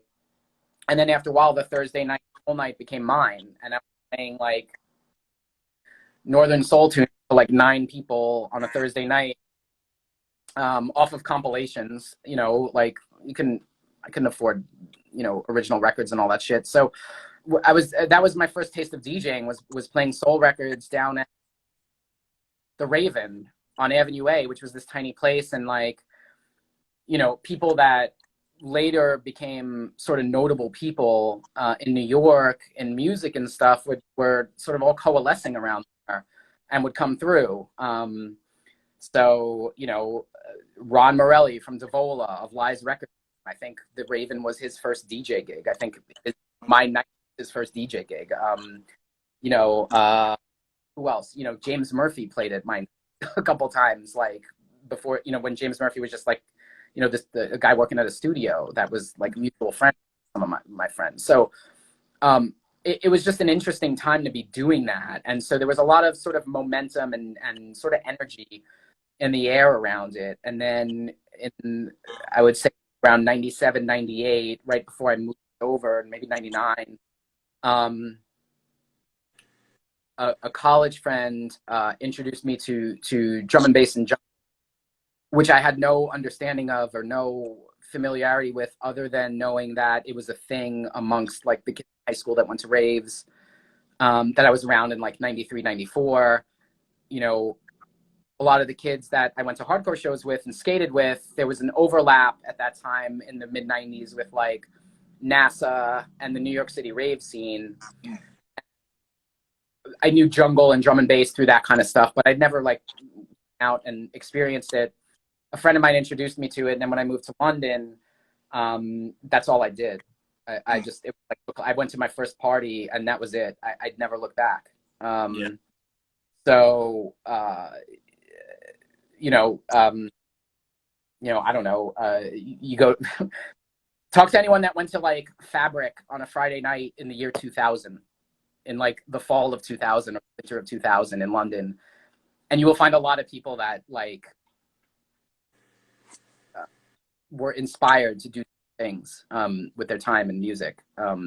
So I spent my when I got there, I told you I was very marginally interested in school. I moved to London. One of the friends I made there was this guy, Nick, who way in the halcyon days of rave in England was building pirate radio transmitters for people. He got me turntables and a mixer, and I put them in my dorm, and I bought records every Friday, and I learned how to mix. That was really what I was doing when I was at grad school. I was rusty for 20 minutes and then jumping on the decks for like 6 hours and figuring out how to mix records together.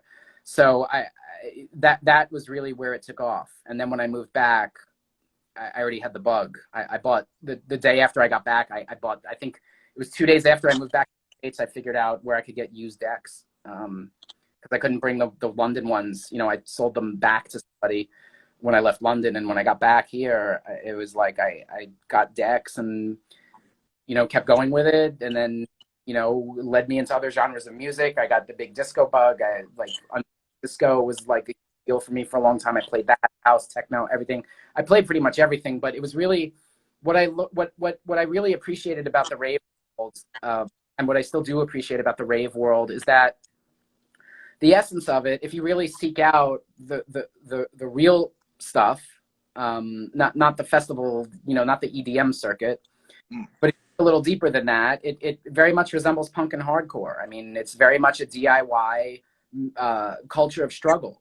We get a very specific version of it here in the States that doesn't really always reflect, I think, what the essence of it is, which is working class people taking over abandoned spaces that are normally a blight on the urban environment and turning them into a haven for weirdos and freaks and music lovers, where it's specifically about the music, specifically about the relationships there. And so when I describe that, if you're just tuning in now, you probably think I'm describing DIY punk. But no, there are what I think punk misses, and what I think a lot of punks miss, is that there are other subcultures that work that way. DIY is not specific to the white punk world. DIY is also is also a huge part of other sort of indigenous music and urban culture in ways that I don't think punks truly appreciate, because I think a lot of punks, especially when they're young, have this vacuum that it's only punk that operates. But I would argue that there are other subcultures that use DIY and distill it down to an even purer form than what I'm seeing punk. And so that's really what gave me that's where the bug came from. The more I learned about it, and the more I sort of cut through this sort of mainstream culture of what rave culture and dance music culture is sort of fed to us, I realized that there was a lot of substance there that I wasn't getting from the punk scene at that time. And it's not that it didn't exist. It's probably just because my focus had shifted, right? Not you, it's me.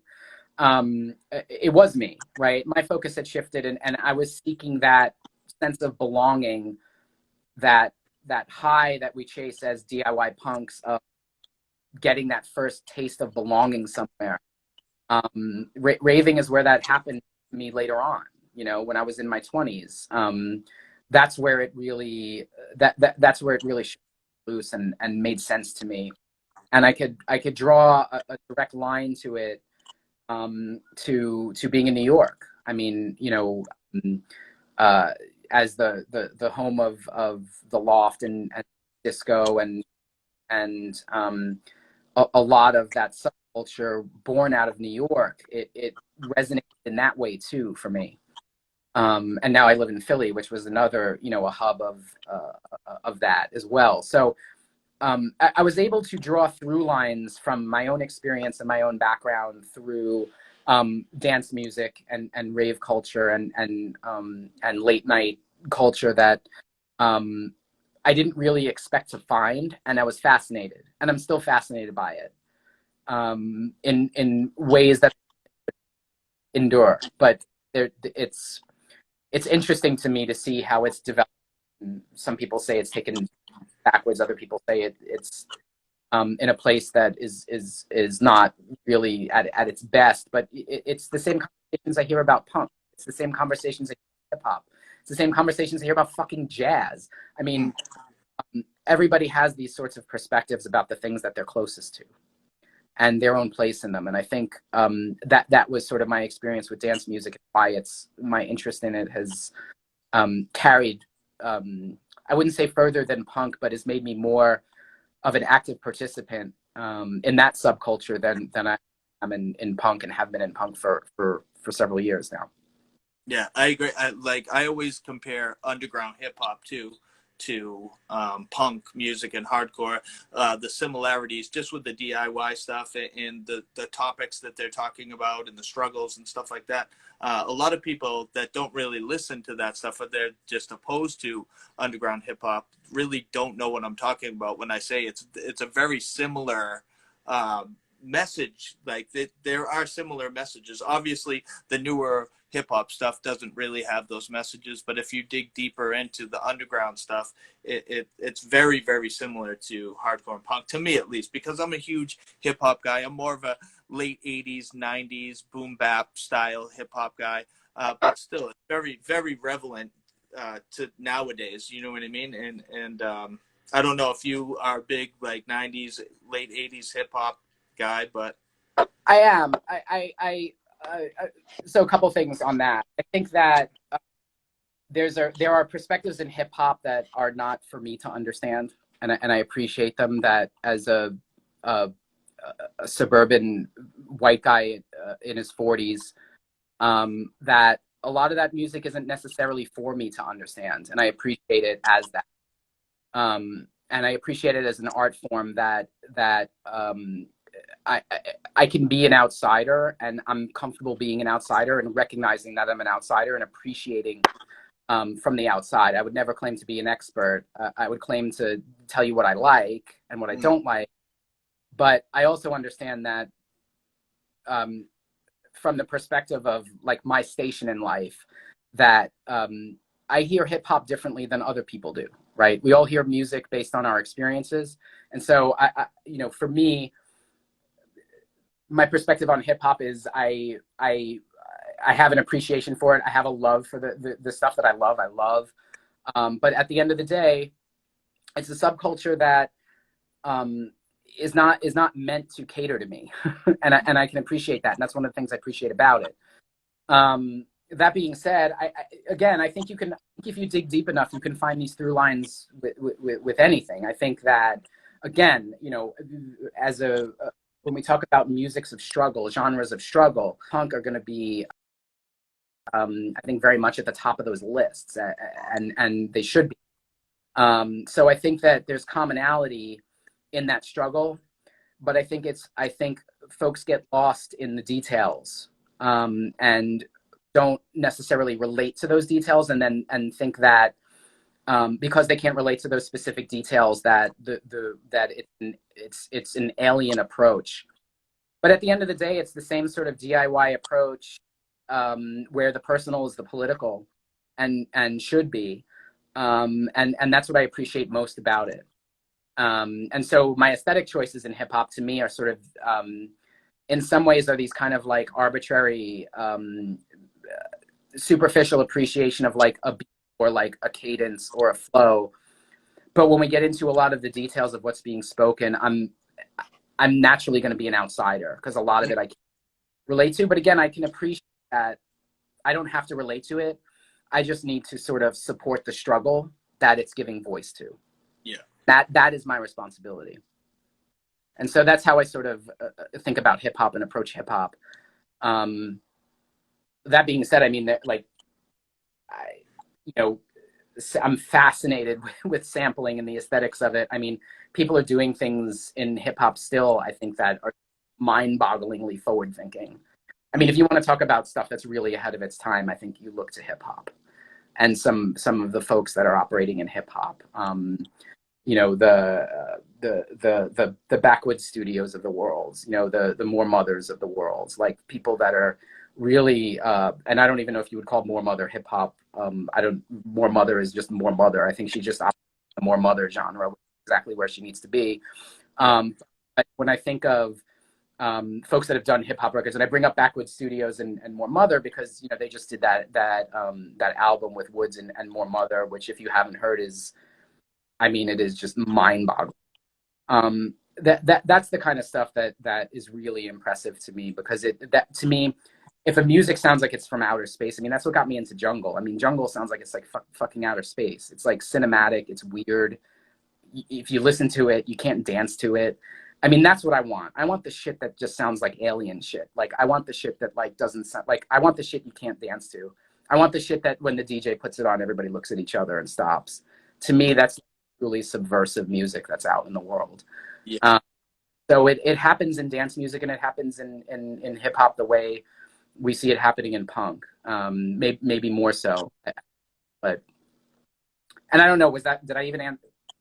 Did I Yeah, answer? no, definitely. But yeah, I, You mean, I definitely. grew up. Listen, I was at NYU in the mid '90s. I mean, I used to shop at Fat Beats. I mean, like I was there for all of it. I just wasn't an active participant. I wasn't really going to shows. I was just sort of buying mixtapes and listening to the radio show that was on after Crucial Chaos, Yeah, uh, yeah, which was like New York's like long running rap show, the halftime show, which was fucking phenomenal. I mean, next to Stretch and Bobbito, like the mm, halftime show was really sort of running indie shit in New York from what I knew at the time. yeah, So yeah, so I had an appreciation for it. And I still have an appreciation for it, but I would never deign to be an active participant or like an expert or an aficionado, nor would I like strive to be one, because I think there's just a lot of the experience of hip hop that will just never really resonate with me in a way that I feel comfortable being involved with the music that gives it its voice. yeah. So your project that you've been a part of for a while, is it MR or is it something different with the? No, it's MR. It stands for magnetic resonance. When the only reason I picked that is because I used to work in the chemistry department of Penn, and there was a poster that said magnetic resonance, and I was like, oh, that's cool. I'll just call it MR. I've been making electronic music by myself on my own since about 2012, and I have a few releases, but MR was the thing that like sort of really clicked with me, making this sort of at the time really kind of stripped down techno and electro, sort of Detroit influenced stuff.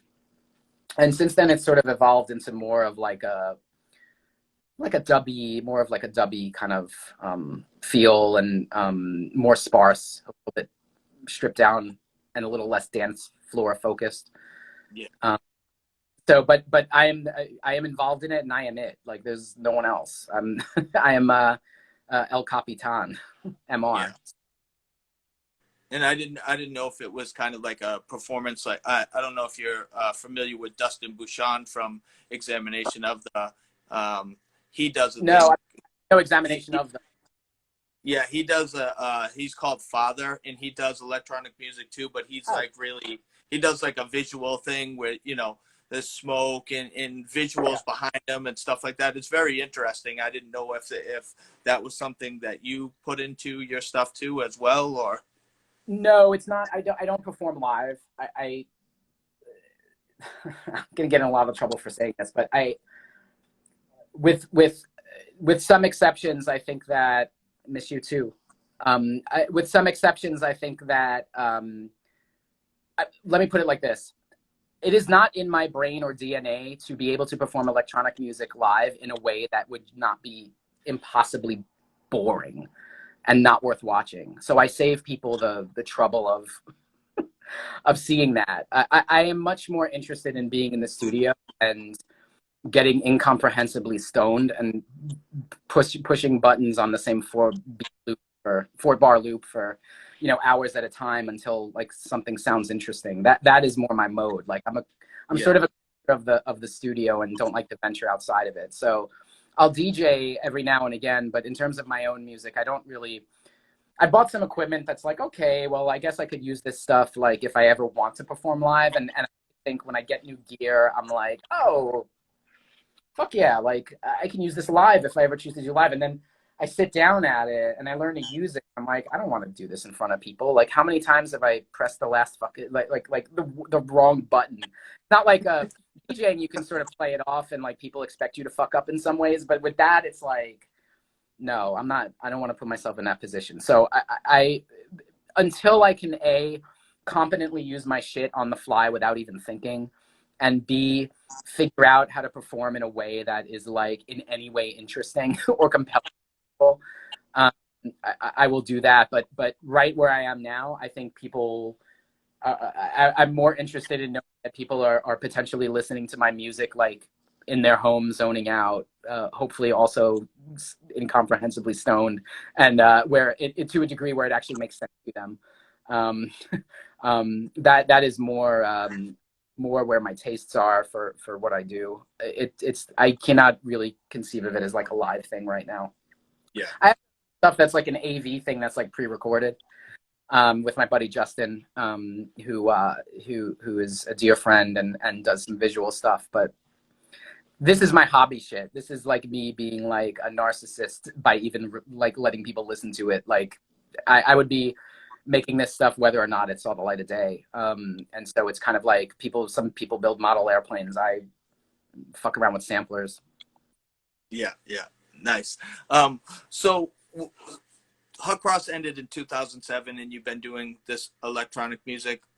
Did you ever have a burning fire or want to get into a heavy band since 2007? Was there just one time where you were like, damn, I want to be in a crusty band, or I want to be in a straight edge band? Who knows? You know what I mean? But yeah, I mean, during the Trump administration, I was getting so in, and I'm not going to talk politics, and I don't really give a fuck what people think anyway. But I will say that for me, during the Trump administration, I was rage scrolling and rage tweeting so much that at some point I was like, my mental health would probably be a lot better if I just got a couple of people together and just wrote lyrics. They could play fucking Black Flag songs and I'll just change the words and scream at it.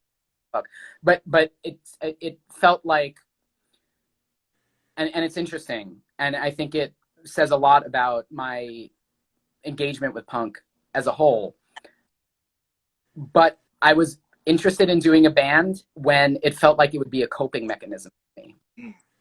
And that's really, I think my interest in doing Saetia and writing those words, using words that were written several years before Saetia even came to be, I think was me finding a coping mechanism. And I couldn't articulate that at the time. But I think if I were to do a band now, what really became evident to me is that I need to be in a state of utter desperation about my ability to have an outlet, to even want to really like play and rehearse. Like I'm fine with playing shows. I hate fucking rehearsing. Like rehearsing's the worst. I hate it. I hate band practice, recording. I hate all of it. I hate the tedium. I hate the downtime. Like when you're a singer, it's all downtime. You're fucking sitting there while someone's taking 17 hours to tune a fucking guitar string. It sucks. I hate it. That's not for me. Like, I don't give a fuck how the sausage is made. I never cared. That's not interesting to me. yeah. So, you know, I like the visceral release of it. Like nothing replaces playing a show. Nothing. Right? Yeah. How many times you record. And give a fuck like how great your recording is. Like it stands in its puny weak compared to what's supposed to come across at a show. I agree. You record to document and turn the page. You know, I never thought of recording as a way to you know, build something. I've always thought of it as like, all right, we wrote these songs, let's get them out of the way and write new. And that's some, you know, that's my own my own issues. But if yeah, again, it's the outlet of the live experience that is, to me, what makes punk attractive and hardcore attractive. There are some great records that you listen to, but nothing. I mean, come on, nothing beat. You cannot when a room is packed and you hear that feedback start and everybody is waiting for that first note and you get that feeling in your stomach. You don't get that from a fucking record. I mean, come on. I mean, you might. I mean, sure, like. You listen to Through Silver and Blood and those drums start and you're like, oh, sure. But that's an exception, right? That's an exception to the rule. That's why it's neurosis. That's not the norm, right?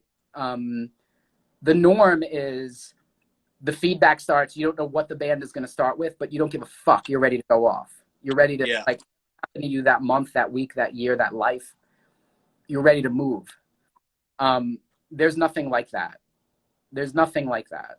Not even like they're like, even in the live, you know, even in like the rave, there are some transcendent moments when you're experiencing dance music in the right environment, and you remember those. But there is nothing quite like that first squeal of someone turning the amp on, and you know shit is about. People are about. There's nothing like that, whether you're at CB's or in someone's basement. Like that is the moment that we all like. That's why we're there, right? Yeah. So for that reason, you know, I'd be interested in like doing some, at that time I was interested in like playing shows and stuff, but I realized, oh, well, that means we got to like practice. So I'm not interested in that. I just want to get to the show part. So, I don't know that an interest, but that's kind of like plug my phone into that you do what you need to. I'm just babbling away. That's my interest. No. I just have to plug my phone in. Perfect. But no, I mean, when it comes to actually doing a band and putting in the work and doing it right, I'm just hard pressed for time. You know, it's hard to even find time to sit in the studio and push sampler buttons anymore. It's like, so, you know, it's just the time commitment, the logistics, and just the hours of doing it. There's a reason why it's a young man's game or young person's game. Yeah, I agree. I agree with practicing too. I was in a few punk hardcore bands too when I was the singer, and I fucking hated practice. I hated it. I love playing shows, but I hated practice, especially a singer, because like you said, it's that they're like, hey, scream again for the 100th time. And it's like, no, like, I'm not gonna do that, man. Like, I know what I'm doing. Like, not that they didn't know what they were doing, but I'm not gonna fucking scream 10 times the same song over and over and over again. You know what I mean? Like, just on my side of things. In Hot Cross, we definitely had some like practices that were like, oh, Billy doesn't have to come to this one because we're still working out the songs, and that was always just like, back to me, done, guys. I don't need to feel that. And like, you know, the same way that I'm not like, yo, dudes, like, come here, like, come sit, look at these things I wrote. Like, they never saw they didn't know.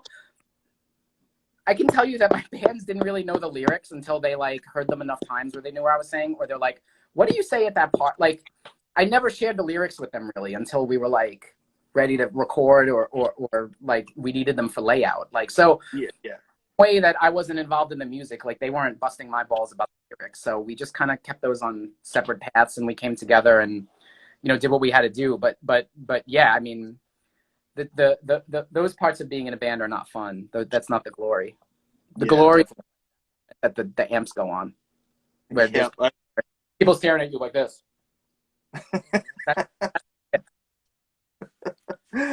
Well, I don't want to hold you for too long, so usually at the end I do a little rapid fire okay, question. let's do it. And one, I wanted to show you, I still have the original Saetia Mountain Collective CD. I never got rid of it. It still has scratches all over it, but I still have it in my possession. That's my handwriting all over it. Well, my first question before I get to my regular questions is, what was your best experience on that Usurp tour that you guys played with Saetia? Was there any like wild memories that you could think of? Let me think about this for a second. Well, you know what was really fun is we met up with we crossed paths with Orchid, I think, in the Southwest. I think that was my first time meeting Jay, who became a dear friend. He moved to New York after Orchid. We played a little bit together. But meeting the Orchid guys was really fun. That was the first time we had played together. It was one of those things where we heard their names being bandied about, and finally we caught up with them. That was fun. I want to now. I can't remember if this was Hot Cross or with Saetia, so people are going to get mad at me. But we definitely visited the Hoover Dam on one trip. We did some like touristy shit like that. That was fun. The Grand Canyon, like that was my first time seeing the Grand Canyon. Which, like, I don't know, I sound like a dork, but it's superb. I mean, like, stuff like that. I mean, it's like, it's always just the travel, like the real stories are the travel, like going places, meeting people. But we weren't wild. I mean, Hot Cross and Saetia, we were really nerds. Like, we were very respectful, except when Colin punched a hole in Mike Thorne's house wall. That was not good. That was not respectful. But 99% of the time we were really grateful, respectful. We weren't like rock dudes. Yeah. I mean, it's painfully obvious. That just wasn't our bag. We weren't into the whole, like, we weren't really into the fashion thing. You know, my last foray with fashion was wearing like fucking Jinkos in 1996. We were like the least fashionable people on earth. That was just never our bag. So we don't have any of those like wild rock stories. It's just, No, I You're mean like just show wise and show wise in general, just like because Jamie had said that you guys really didn't know Usurp at the time until they kind of jumped on that tour, and then he said like I when didn't know music until we played with them. Really, I didn't know the music until we played with them. I don't know the specifics about jumping on the tour. I think I'll let Jamie. Jamie probably knows more about that than I do, but I will say that I really liked seeing them every day. I thought they were just intense, and I didn't really like playing after them, honestly, on most nights. I will tell you that my least favorite show from Saetia Tour was when we played at PCH. We played with Volume 11 and the Low at PCH in LA, and I mean, I'm sure folks remember what that world was like, and we were just not a part of it. Like we were like the chaperones. Like everyone else showed up in costumes with like Keith Richards hair. There were like people that were dressed up as maids that were like dusting the merch table that Greg Drudy, of course, yelled at. Like, like the quintessential like remember like your place, like we're like stay in your lane. Playing with the Locust in 1999. Playing with the Locust in 1999 was like a stay in your lane moment. Like that was not our world. That was their world. Volume 11 was incredible. And the Locust was, I mean, the show was incredible, but being there was such a miserable fucking experience that I never want to relive. That was the worst. That was the worst show. Because that's when it felt like punk is now this thing that I was trying to get away from. Like I feel like all the cool kids and we're at a party we weren't invited to. Fuck this. Yeah. This is trash. That wasn't for me, that world. The music I liked just fine, but that was not the world for me. Yeah, yeah. All right. Well, I'm gonna start this rapid fire. All right. My first question. Favorite New England punk hardcore band for you? Since I'm from Jerry's Kids. No one. This is my world. It was one of the best punk records ever recorded. I love Jerry's Kids. Yes, please do, Drew. Love it. Second question. What was the first punk hardcore show you attended?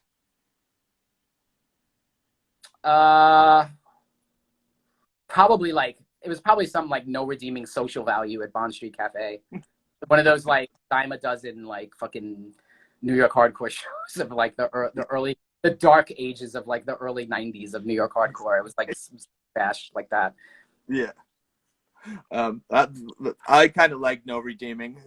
Like when and I don't mean it, but those shows were literally every other day. Yeah. So it was. I'm sure it was something like that. Probably like no redeeming social value, Yuppicide, Bad Trip, and Home 33. Like that was probably the lineup. Yeah, yeah. Nice. My next question. All-time favorite punk hardcore show you played? And it could be a couple because I mean you how about like the best one for Saetia for you and the best one for Hot Cross?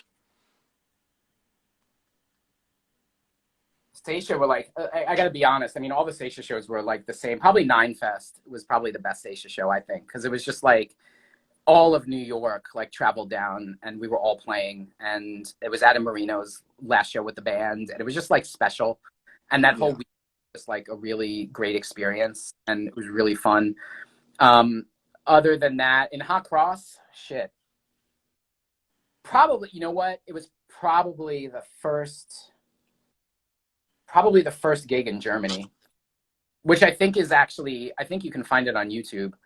But that was really great. Any of the overseas shows played, like with few exceptions, were really great. Japan, I mean, no, you know what it was? It was playing fucking Tokyo with Envy and Melt Banana. That was the best show I've ever played in my life. Wow. Nothing. And I don't know why it took me so long to get to that, but nothing can beat that. Nothing can beat that. The fact that we're even allowed on that show. Yeah, that's a sick show right there. It was us and City of Caterpillar and Envy and Melt Banana. Wow. Jamie had mentioned a Saetia show that meant something to him was it was Sleepy Time Trio in 400 Years at ABC No Rio. Was a huge deal. Definitely a huge deal because I think that those were the only records I think the band listened to for a number of years. Like I think we were on a steady diet of like Portraits of Past, which is another band that was doing that screechy thing that I like was head over heels over. So it was like, okay, can we do a version of that? Yeah. Right. That's another band, right? So we were listening to like Portraits of Past, Sleepy Time Trio, 400 Years, like those records were gonna not exist if we didn't play them enough times. Like we that's all we listened to. So yeah, that was a big one. But really, again, a lot of those Saetia shows just sort of blend together now, because what I remember is that there were never many people at them, and like nobody really gave a shit that we were playing, like especially out of town. So, you know, but yeah, nothing will beat Tokyo. That was that's a crazy lineup right there. That's amazing. My next question: all-time favorite punk hardcore show you attended that you didn't play, that you just was in the audience that you watched?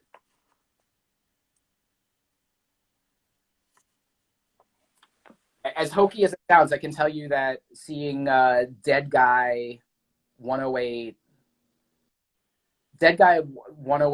and Shelter at the Grand was a really good. I'm going to name a lot of shows that people are going to be like, that really.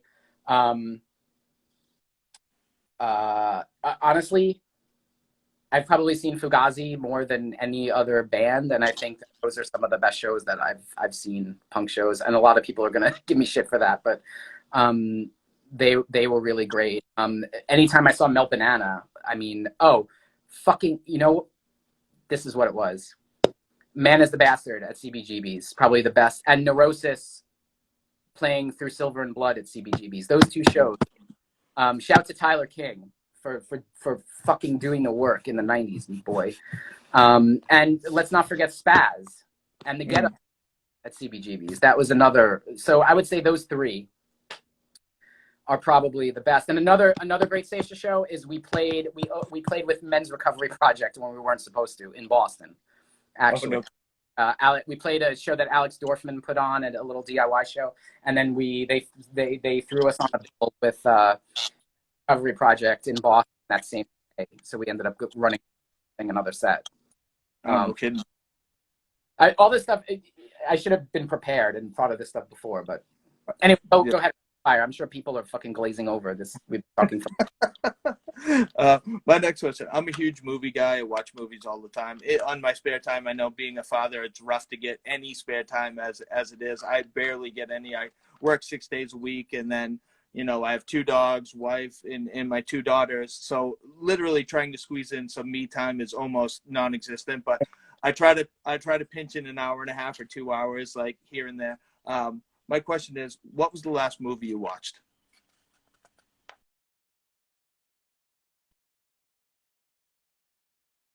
Probably some shitty true crime documentary. Honestly, I have not sat and watched a movie in a considerable amount of time. To be honest with you, I'm trying to think. There's probably, what was the last movie I watched all the way through?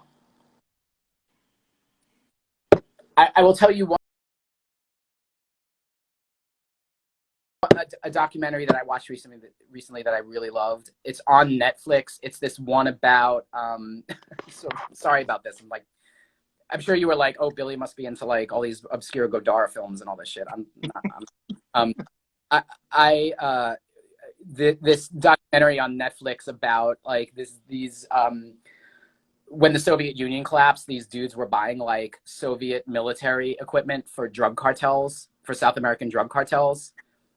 It's a documentary about that. So just wow, no kidding.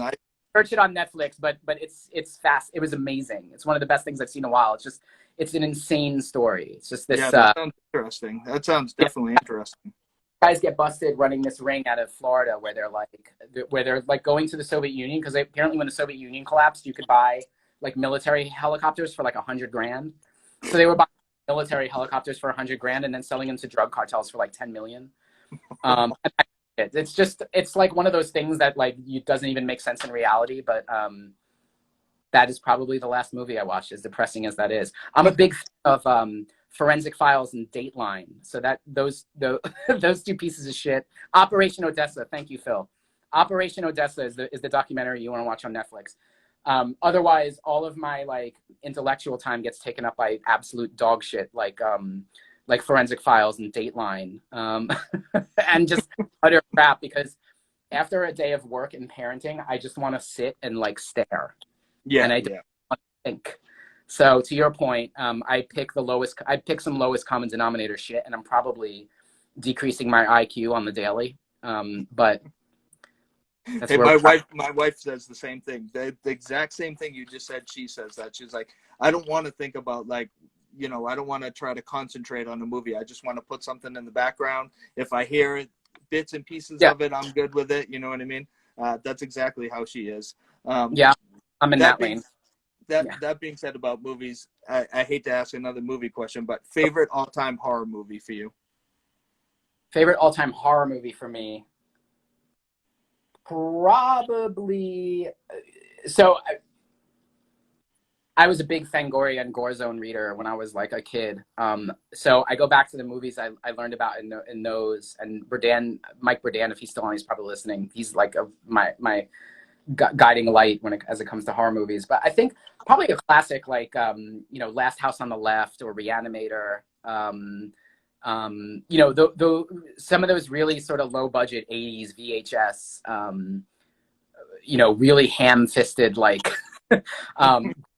gory, like ridiculous gory stuff that you can't even like take. Like, it's not even disgusting because it's so absurd. Like that. Like, that's the kind of shit I was into. I had like aspirations of being like a special effects makeup artist when I was in like 6th grade. So I was watching kind of horseshit. Texas Chainsaw Massacre. I think that's probably the one that really stuck to my guts the most over the years. The original. So it's one of those classics. I'm not. I know a lot of great stuff has been released recently and in the past several years, but I would definitely go back to one of the classics, similar to saying Jerry's Kids when you asked me about hardcore.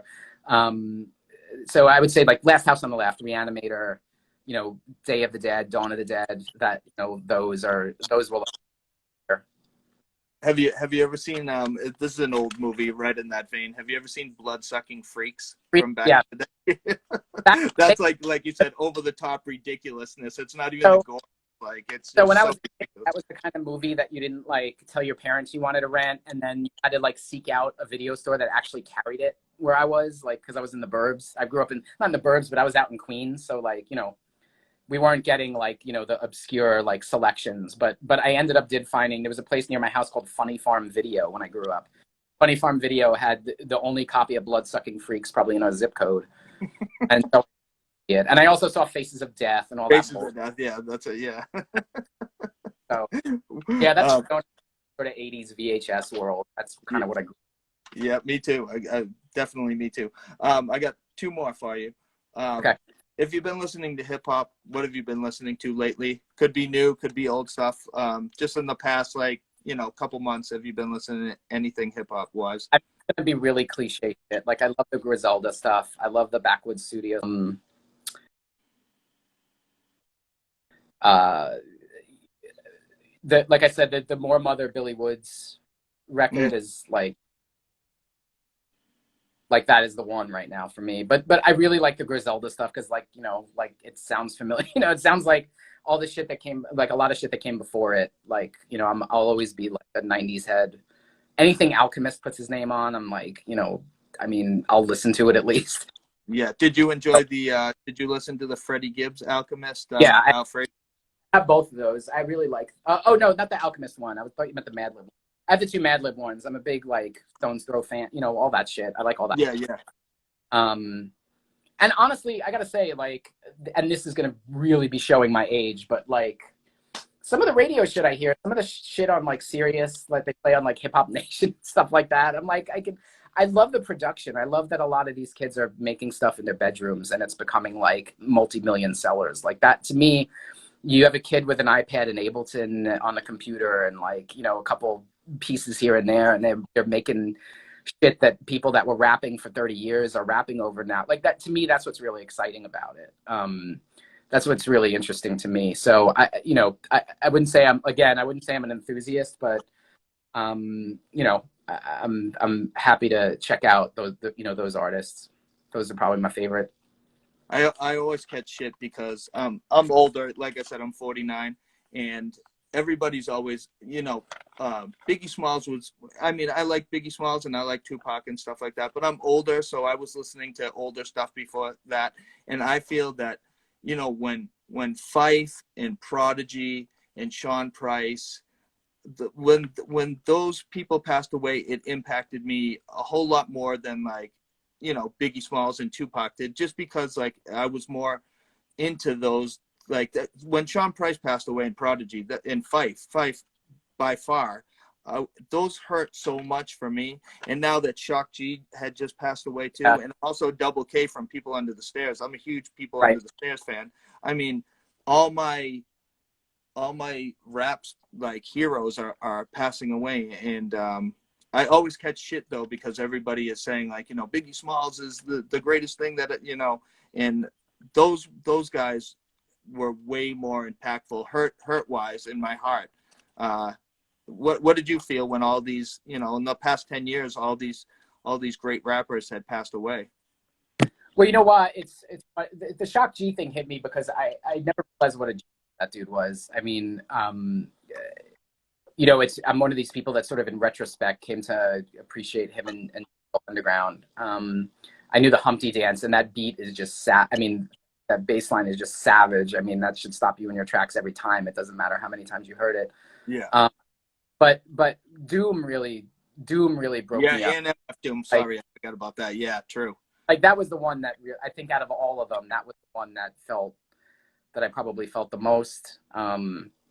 Just because he was just such a character. Like he just was the whole package as a performer and a lyricist and a producer. Like dude was just unstoppable, and what a mind. I mean, just losing, like whether or not he was a rapper, just losing that kind of mind and that kind of heart is just always, kind of sad.